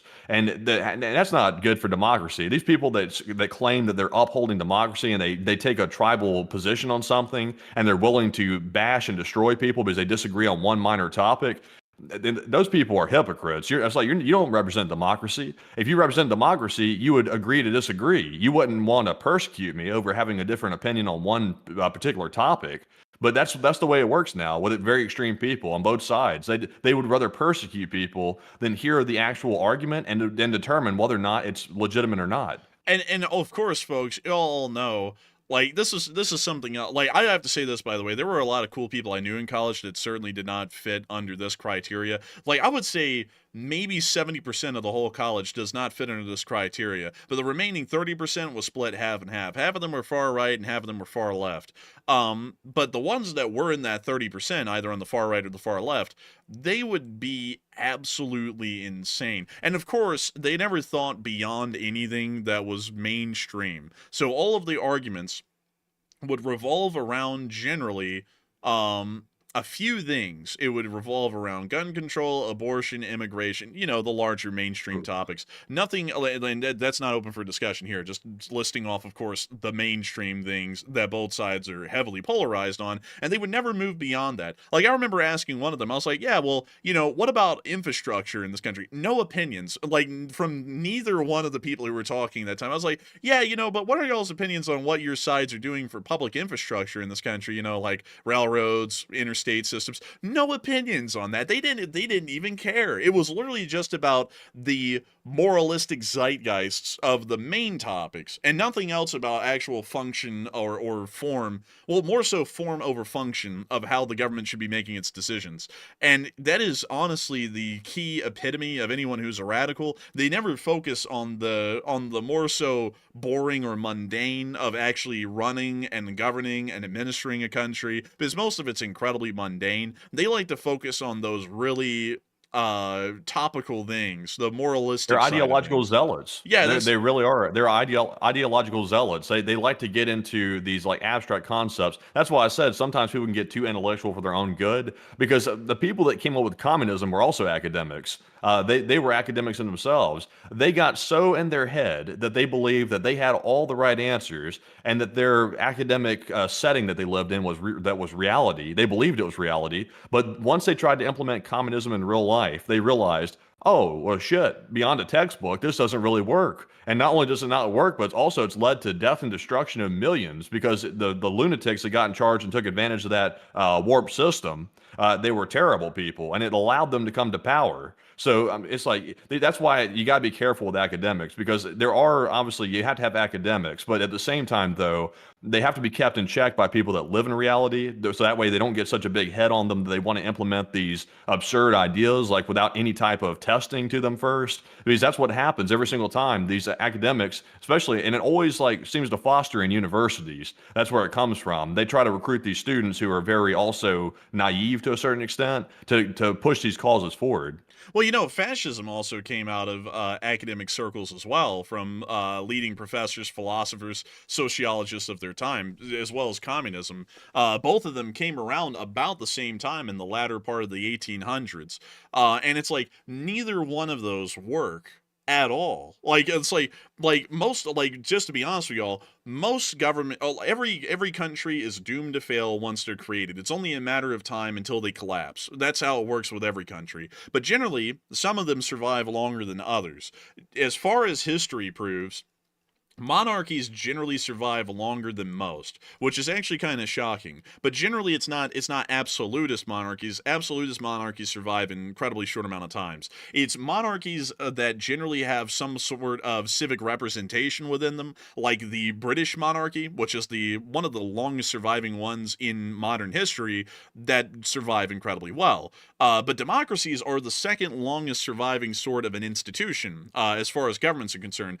Fascism and communism have the smallest governmental lifespans in history. They usually, well, actually, historically, all of them have lasted less than a century. The only one that appears to be lasting longer than a century at this point is the Communist Chinese, but that's because they went and generally bastardized their like even Maoist communism to allow great deal of elements of capitalism inside of it to be able to keep their economy alive. So they're not even really a truly communist country anymore. They're authoritarian, but as far as actual communist principles, they hardly exercise them anymore on the economic level.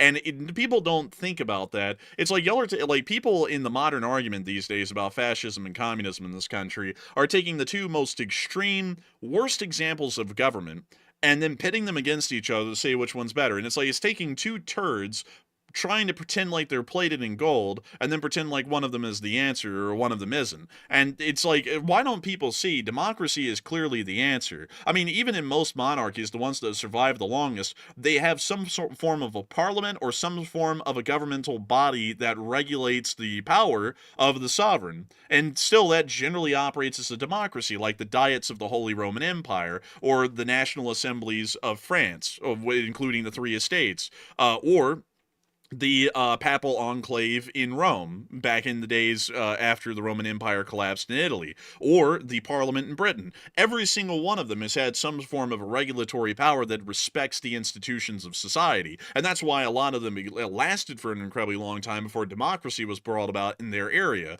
Authoritarian governments of any flavor, whether they be far right or far left, simply do not survive because they're too authoritarian for their own good. People generally want to break out of that, and all of the societal institutions want to as well. Yeah, all governments, in my opinion, at least in my personal theory, all government structures have a lifespan. None of them will ever exist forever. Not even democracy; it won't exist forever. You may have to restart it or reform it in a new version of it when it finally runs its course. But as the old saying goes, all good things eventually come to an end, and that goes the same with countries as well. Empires will fall and rise constantly throughout history, and that will always be the case. We'll probably never get to a point in history where a certain government is formed, exists, and stays that way indefinitely. I doubt that'll ever be the case. I think that will never be the case either. No government can ever last forever because there always will be enough mismanagement to eventually bring the doom of a country. But also another thing is that there are so many people in this country that want to act like doomers. It's ridiculous. People go, "Oh, it's the terminal phase of this country." You know, people said that back when the country split apart in the Civil War, and we're here 150 years later. So it's like, did it collapse? No. Like, did it evolve a little bit? A little, like hardly at all, honestly, compared to what a lot of people thought it was going to do after the Civil War. But are we still here? Yes. And why in the world should people act like the country did, like a lot of people do, a lot of the radicals do on the left and the right these days? Why do they act like the country deserves to fall? They're a part of it. Whether they want to act like it or not, they're a part of it. And they all act like the country ought to fall and that it deserves to fall. And those people, I honestly have to say, are traitors. Whether they're radicals or not, shouldn't they have an invested interest in the maintenance and upkeep of their own nation as fellow statesmen? Like that makes more sense to me than trying to just beg for the whole system to come imploding on it. Because when it comes to imploding, it's going to come crashing down on their stupid heads. And then they'll finally get why it wasn't a good idea to collapse the country. But by that point, it's a little too late. But anyways, with that, I hope that does address that the best we can. A little interesting rabbit hole there. But with that, we are on to the next one.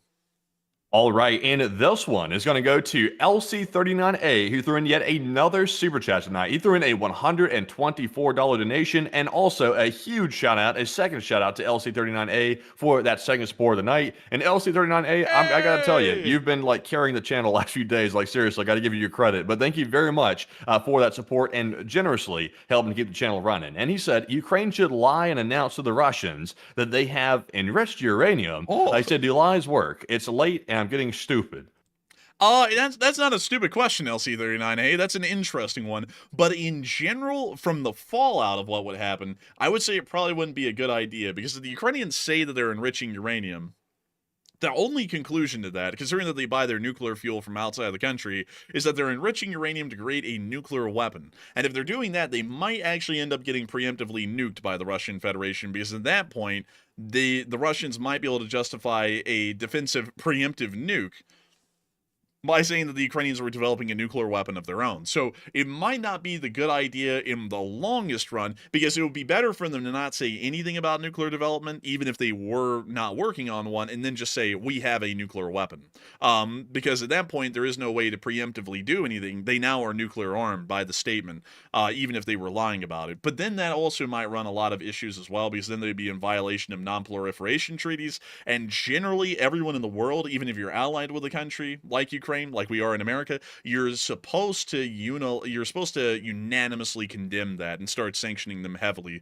So that might not work well for them on the foreign policy standpoint either, even if they declared they had a nuke, even if they didn't. But I do thank you for the massive support, LC39A, and I hope that does address that incredibly well. And I've got to say a huge thanks to you for the incredibly massive support, because folks like you are helping this channel to keep on running massively, mind you. And I got to thank you wildly for the support, because if it was not for folks like you who threw in massive support like that, along with everyone else who threw in support at all, we wouldn't be able to make this channel possible. And so with that, we're on to the next one. And also, by the way, a huge shout out to Edward Sartorius, who just threw in a $10 donation. And thank you very much, Mr. Edward, for that support and also helping to keep the channel running. And Enforcer, what say you? And I got to thank you massively for helping this channel to keep on running. If it wasn't for folks like you, Edward Sartorius, we wouldn't be able to make this thing possible. You didn't throw in a comment, but we're still massively appreciative. And so with that, we are on to the next one. And we have a $5 support from Just Dad Good. And he said, if you can move to any country in World War III, which one would it be?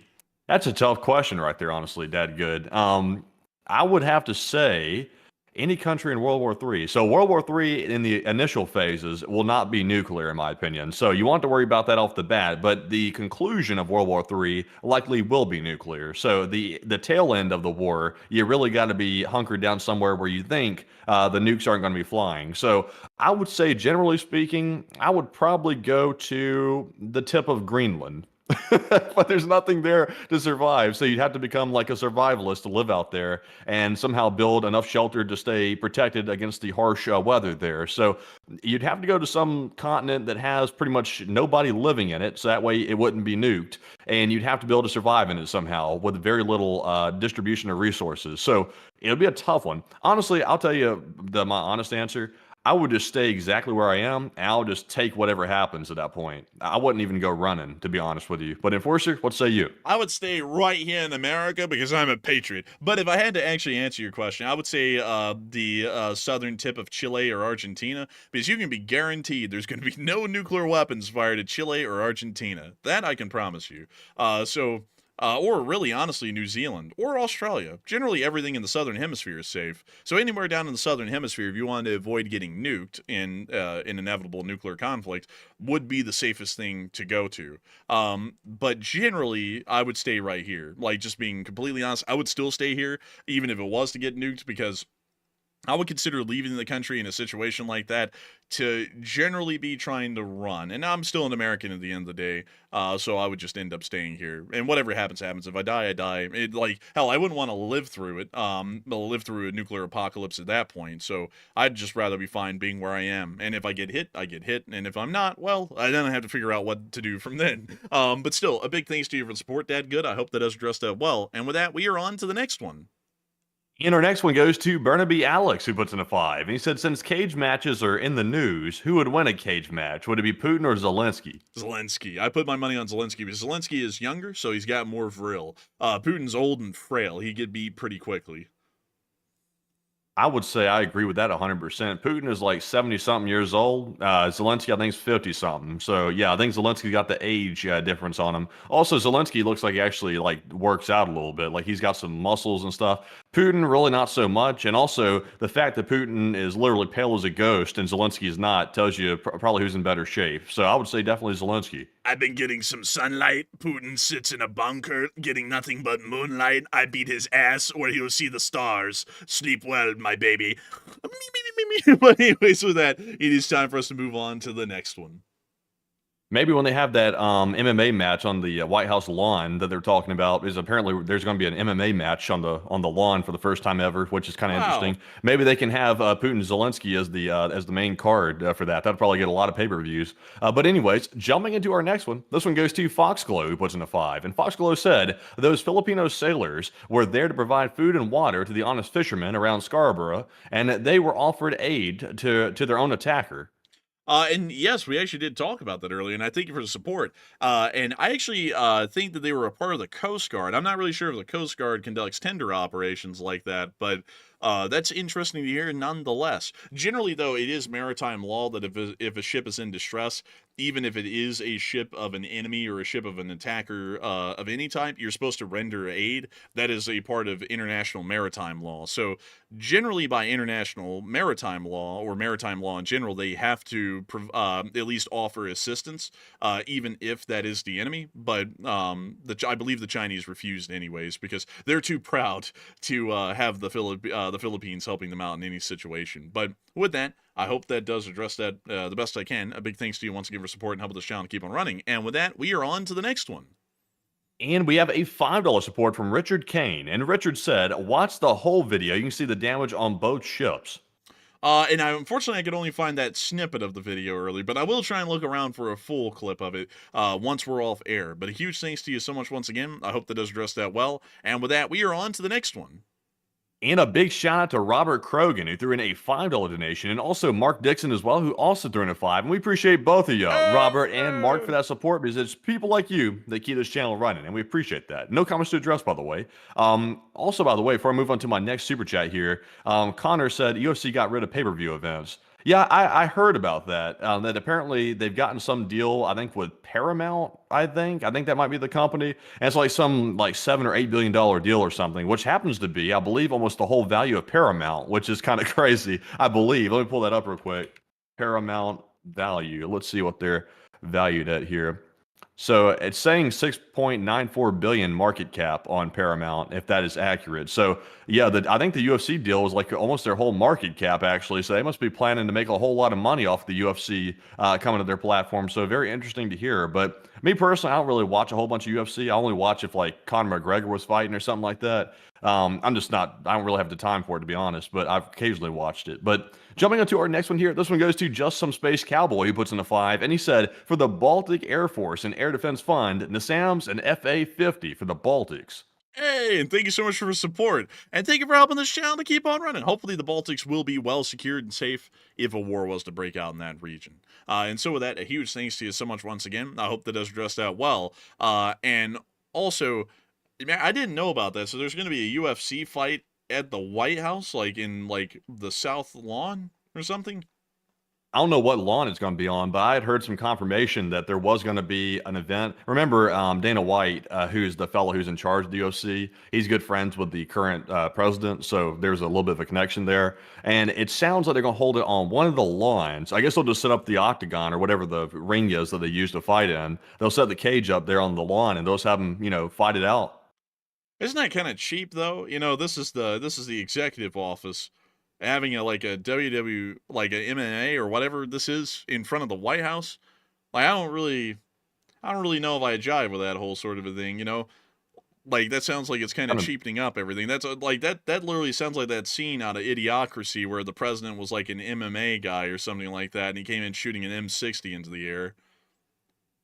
Yeah, we're not told who the fighters are going to be. I don't think, but it looks like it's going to be on July 4th, so next year, apparently. So it's a good ways off. But I don't know, like a UFC fight on the 4th of White July? House lawn. Yeah, that's what they're saying in the article I'm reading. On the national holiday for America's independence, instead of celebrating the independence of the country, we're going to have an ass beating on the south lawn of the White House. Honestly, I wouldn't mind seeing it, to be honest with you. That would be actually kind of interesting. I don't know about holding it in the White House lawn. Like, me personally, I would say government and corporations should be completely separate. Like, in my opinion, like it's always good to keep separation, especially since the fella who owns or operates the UFC happens to be friends with the president. Not saying that they're doing it for that reason, but I mean, it just has the appearance of like kind of mixing up serious things like government and things like that with sort of like things like fighting. I don't know. Like, it seems a little cheap. I'd have to say, like, I think, folks, I'm starting to lose the argument here in real time about making the government more serious and more focused on actually functioning as a government. I think I'm starting to lose that argument in real time because every day something is being done to cheapen up the government or specifically the executive further and further. Next thing you know, we're going to be selling merch out in front of the White House or something like that. I bet you that's coming next. But well, anyway, there's one way they could save it. One way they could save it to make this look even like make it look more professional at this point. At least keep it in the realm of politics. If the politicians, the ones that are pissing everybody off at this point, want to agree to be in the UFC match, now that might be acceptable at that point. Now if it's going to be the politicians in the ring, in the cage, now that might be reasonable to put down the White House lawn. But unless it's the politicians, I don't see how that's really like a good look personally. I don't think that's a good look at all. If I was the president, I would have shot that down. Like if they wanted to have it in Washington D.C., they could have it somewhere else. But not in the federal district. They'd have to go somewhere else. Maybe this little stadium out here, that's been abandoned actually. Maybe that would be a good spot for them. Or maybe any other stadium in the surrounding area. Maybe that would be a good spot for them. Maybe over in Arlington. What happened to that Zuckerberg Musk fight? You remember how they were talking about they were going to like fight it out, or I think it was Elon saying he was going to fight it out. I don't think Zuckerberg ever said anything, but they both like do some form of martial arts, I think. So what are they just going to like let that go, or are they going to like I wouldn't personally anybody to talk to me like that. I mean, if I was down, I'm not trying to stir the pot or anything like that. But if I was Musk, I wouldn't let Zuckerberg talk to me like that. Also, if I was Zuckerberg, I wouldn't let Musk talk to me like that either. I mean, we'd have to talk that out or something. Yeah, I mean, I guess they throw hands maybe. But beyond that, I just got to say, I have no clue what's going on anymore, folks. I mean, this kind of stuff, like, like there's other things going on in this country right now. Things are getting more expensive, have been for about a year and a half, not really getting fixed. If you spring up anything about it, you're told you're a liar by both the prior administration and the current one, and nobody's fixing it. And in the meantime, we're building a ballroom onto the White House, and we're also having a WWE match, or an MMA, whatever the hell that is, next year on the 4th of July in the South Lawn of the White House, I'm guessing. Like, it seems like out of everything that we could be doing, these are some of the things that would be the lowest priority on the list, or honestly just kind of insulting to the office of the presidency in general, to be entirely honest with y'all. That'd be my 2 cents on it. But hey, I guess nothing can be taken seriously anymore. We have to take everything as a joke. And so from now on, folks, I'm actually going to be replacing the currency of the United States. The US dollar is no longer effective. Now everyone's going to be trading in eggs. We will not be accepting dollars, just boiled eggs. So with that, we are on to the next one. And our next super chat goes to KBX81, who puts in the 5. They said, my money is still on that Putin doesn't even show up to the Alaska meeting. Also, love the coverage, and take one from the chat. Hey, and thank you for the support. And if he doesn't show up to the Alaska meeting, that's going to be absolutely crazy. If that happens, I wonder what's going to happen in response. But beyond that, I do thank you for the massive support, and we will be making sure to take one from the live chat. And the one from the live chat goes to Phil Simpson. He said, what do you think of the reports about a Russian sub sank a merchant ship loaded with weapons? Wait, hang on. Reread that one again? What do you think of the reports about a Russian sub sank a merchant ship loaded with weapons? I haven't heard about that anywhere. Matthew, have you heard about that? I haven't heard about that. I heard of a Russian spy ship lurking around, some NATO countries, but yeah. I haven't heard about a Russian sub sinking any ships. Now, I will say, Phil, if that happened, I have a feeling that would be the top of the headlines if that happened right there. So I'm not really sure about that. I'm not sure about the efficacy of that story. Yeah, I don't think that story is real, actually, because that would make international headlines if that happened. So I'd have to generally declare ignorance on that, but I do hope that does address that well. And also, I just saw someone said party poopers to me saying, oh, that seems really tacky. Look, if you want to watch MMA, you can go watch that on your own time elsewhere. That's no business of the executive. The executive in the Congress and the Supreme Court are supposed to be working on the country. Like, I don't even think that's a political statement. I mean, this is just that's really silly. Let's have a and I can't even get them separated. An MMA match in the South Lawn of the White House, I gotta be honest with y'all folks, that's ridiculous, really. I've never heard of anything like that in my life. No other person on the planet, or any other president at least, would have ever thought, let's cheapen up my presidency as much as we can by having a sold-out MMA match on the South Lawn of the White House. I mean, does anyone ever think with reason around here, what are we going to do next? To have Evel Knievel get resurrected and drive his damn dirt bike over the roof of the White House? Come on, this is the presidency of the United States. This isn't some sort of a clown show here. We're not running a freak show. What, you would say no to Evel Knievel running the bike over the White House? Oh yeah, I would. That's just ridiculous, man. This is getting ludicrous at this point.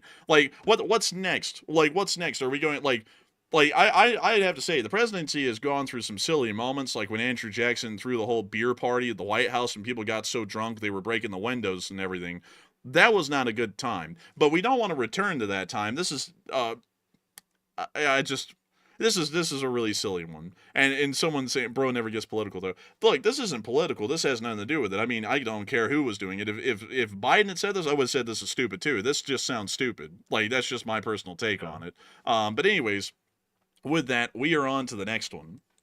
And our next one goes to Justin Space Cowboy, who puts in a 5. And he said the local Alaskans and their 300, let's see here. Let me read this one.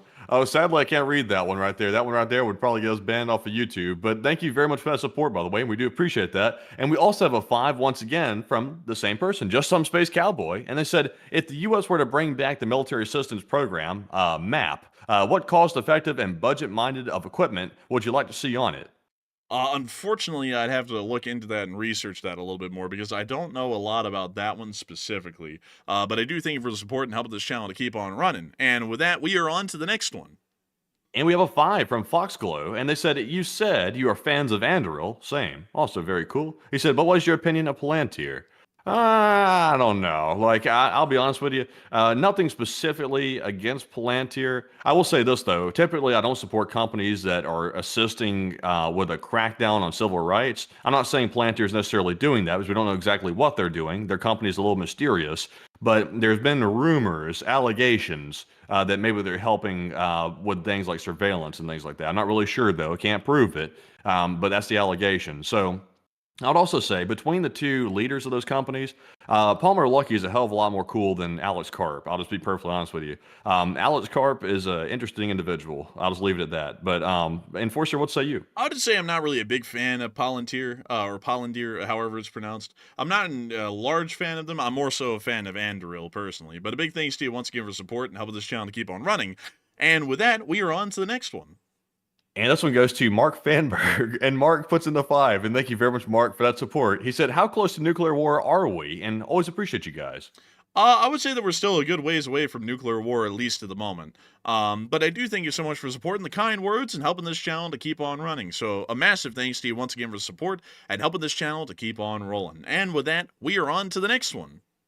And we have a 5 from 2 hot dog guys, 1 cup of snow. He said, I wanted to know if you could ask Grok about what Ukraine did in the East. JK. Hoping soon I can afford a new Dell computer. Take one from the chat, LSA. Hey, thank you so much for the support. And we will make sure to get one from the chat. So what do we got, Matthew? And this one goes to none other than Tiger Metal Shack, who said, so are they still having Putin in Alaska on this Friday?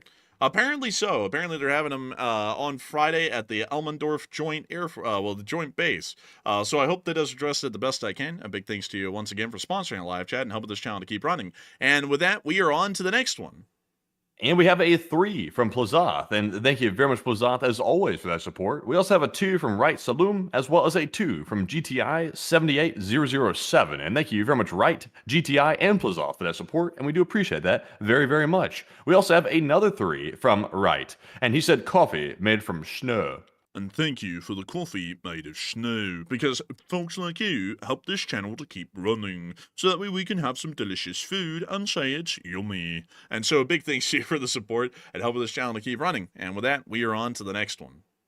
And we got a 2 from Mr. Hunky Dory. And he said Barbados desalination plant was built in 15 months. And I thank you for the support and sharing that. I actually did not know that. That sounds very quick. And I'm assuming it had to be a smaller one, or maybe construction technologies around desalination plants has gotten wildly quicker. It could be either. But I thank you for sharing that with me, and thank you for the support. And with that, we are on to the next one. And we got a 2 from $2 Garage. He said, I see Ivan found the bean burrito stash. I don't know what that means, but I do thank you for the support and helping the channel to keep running. And so that, we are on to the next one. And with that, that is actually our last super chat right now that we have in our spreadsheet. So once again, a huge shout to everybody for that support tonight. And it's now time to jump into our live chat questions and our Morse code decoders and see what everybody had to ask in the live chat as well. And tonight we had all the Morse code decoders. We had Paul Schultz, Kevin Jade, Mason Miami, Joni Dog, Norm Pritchett, Arabelle Garbo, Her Royal Fluffiness, Kush, and Copioterix. They said the Morse says, Iran and Israel going back to war, India, Pakistan, and Ukraine, no end in sight. But LLT, LSA. And it...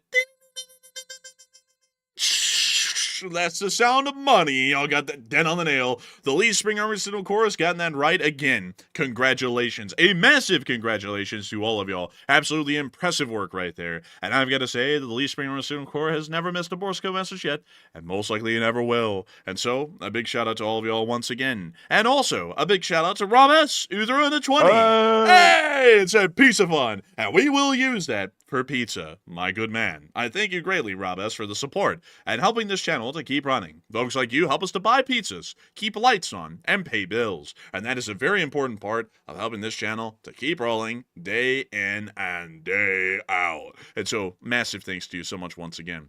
And with that, we are on to the live chat questions. We are going to be getting as many of them as we can in the next 5 minutes. And I think that's probably going to be about 4 or 5. And so with that, we are on to the first live chat in the live chat section. All right, so this one goes to David Tablet. He said, about how many nuclear weapons could theoretically be made with the unaccounted for enriched uranium that Iran allegedly has? Unfortunately, I would not know that number. It largely depends on what type of warheads they would be trying to make or what kind of yield they're looking for. And based off of that, or depending on that, it would be really hard to say because it could be anywhere in between a few to a couple of dozen, maybe even 100. So really hard to say exact figures on that, but it's anywhere in between 1 or 100, most likely. But with that, we are on to the next one. And we have a question from Rick. And Rick said, will the Azov unit be able to hold back the Russian push near Pokrovsk, or how precarious really is it? It sounds like they have the situation contained from information we're hearing today. And once again, that's just from the information we're hearing today from Ukrainian commanders. So we'll have to generally see how that front line develops to know if it's precarious or not. But generally, considering that the Azov is an armored brigade, I think that they should be able to contain it somewhat well. They have direct fire support, indirect fire support, and they also have a well-trained infantry force that is a part of the brigade. So they should be able to contain the situation well, at least from what I would know. But with that, I hope that has addressed it the best I can, and we are on to the third to last question of the night. And this one is going to go to none other than, let's see here, Silence, who said, I come from a background where interventionism is generally looked down upon. I'm still unsure of what I think about it, but what is y'all's argument for and against it?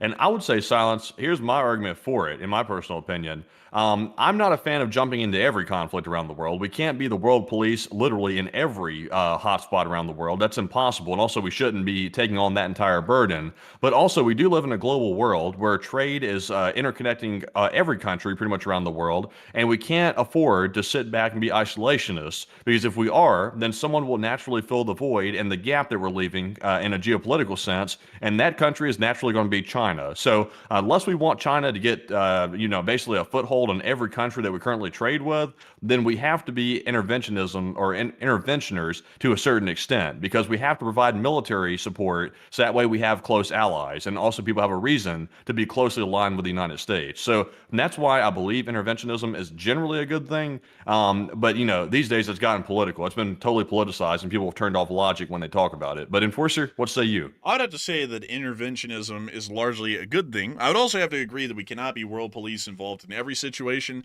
and some of them have really no involvement in the United States or any inherent benefit if we were to get involved.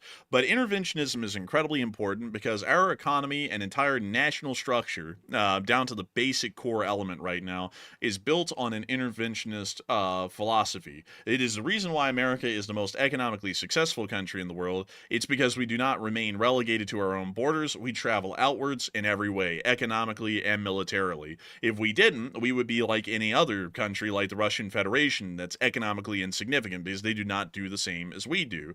Every country on the planet that has ever ended up becoming a major world power or some sort of an equivalent of a superpower, like the Dutch through the Dutch VOC company or the British, had to stay constantly expanding or constantly evolved in world affairs, pretty much being world police or being interventionists in a sense. It is the way that countries are successful. That's really the best way to explain it. If you aren't doing it, someone else is doing it. So would you rather be the king of the hill, or would you rather be the person fighting to be the king of the hill? A lot of people would say they'd rather be the king of the hill. It comes with a lot of benefits. And America, as a society, economy, and a nation, generally is very well representative of the kind of benefits that we get being on top of the hill.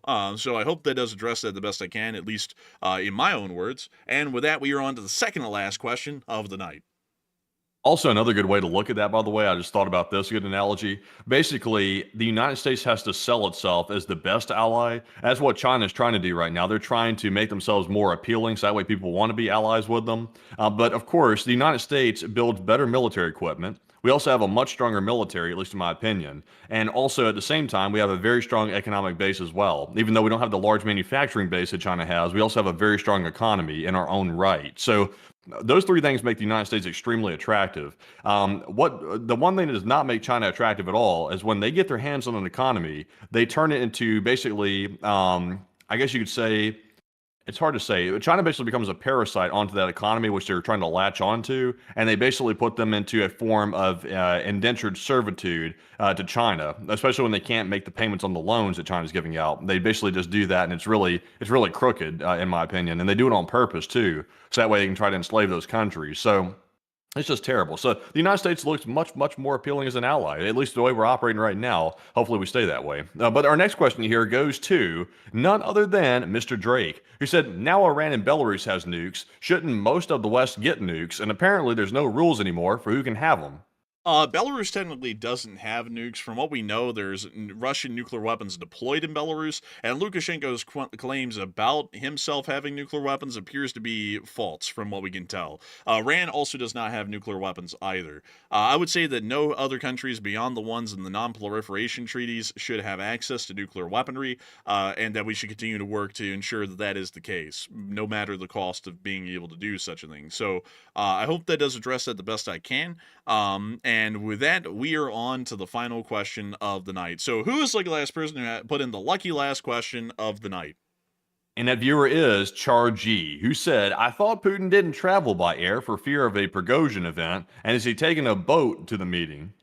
No, he actually travels by air a great deal. I mean, even just traveling around the Russian Federation recently, he has flown on the Ilyushin 96. So he will fly to the United States of America, because if he didn't, it would take an insanely long amount of time. The trip on the Trans-Siberian Railway is, I believe, about a week and a half, and then taking a ship would be even more days to make it to Anchorage from Vladivostok. So he will be taking the plane guaranteed. I can promise you that.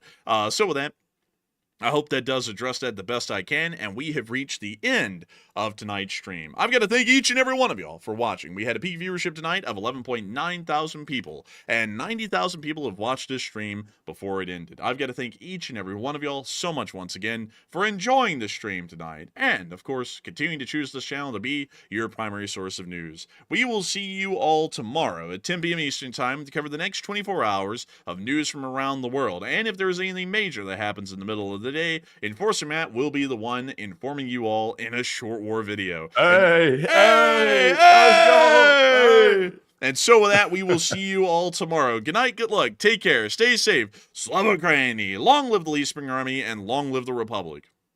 And with that, folks, thank you all for joining us once again tonight. And a huge shout out to the I think it's almost 100,000 or actually 90,000 people that joined us by the end of the stream. And we appreciate every single one of you for joining us tonight. And we hope to see you all tomorrow night at 10 p.m. Eastern as well for the next night of War News streams. And also, if there is a short war video to make, I will be making that tomorrow. Hey! And with that, folks, thank you all for watching. And of course, Slava Ukraine, Herom Slava, get some rest and good night.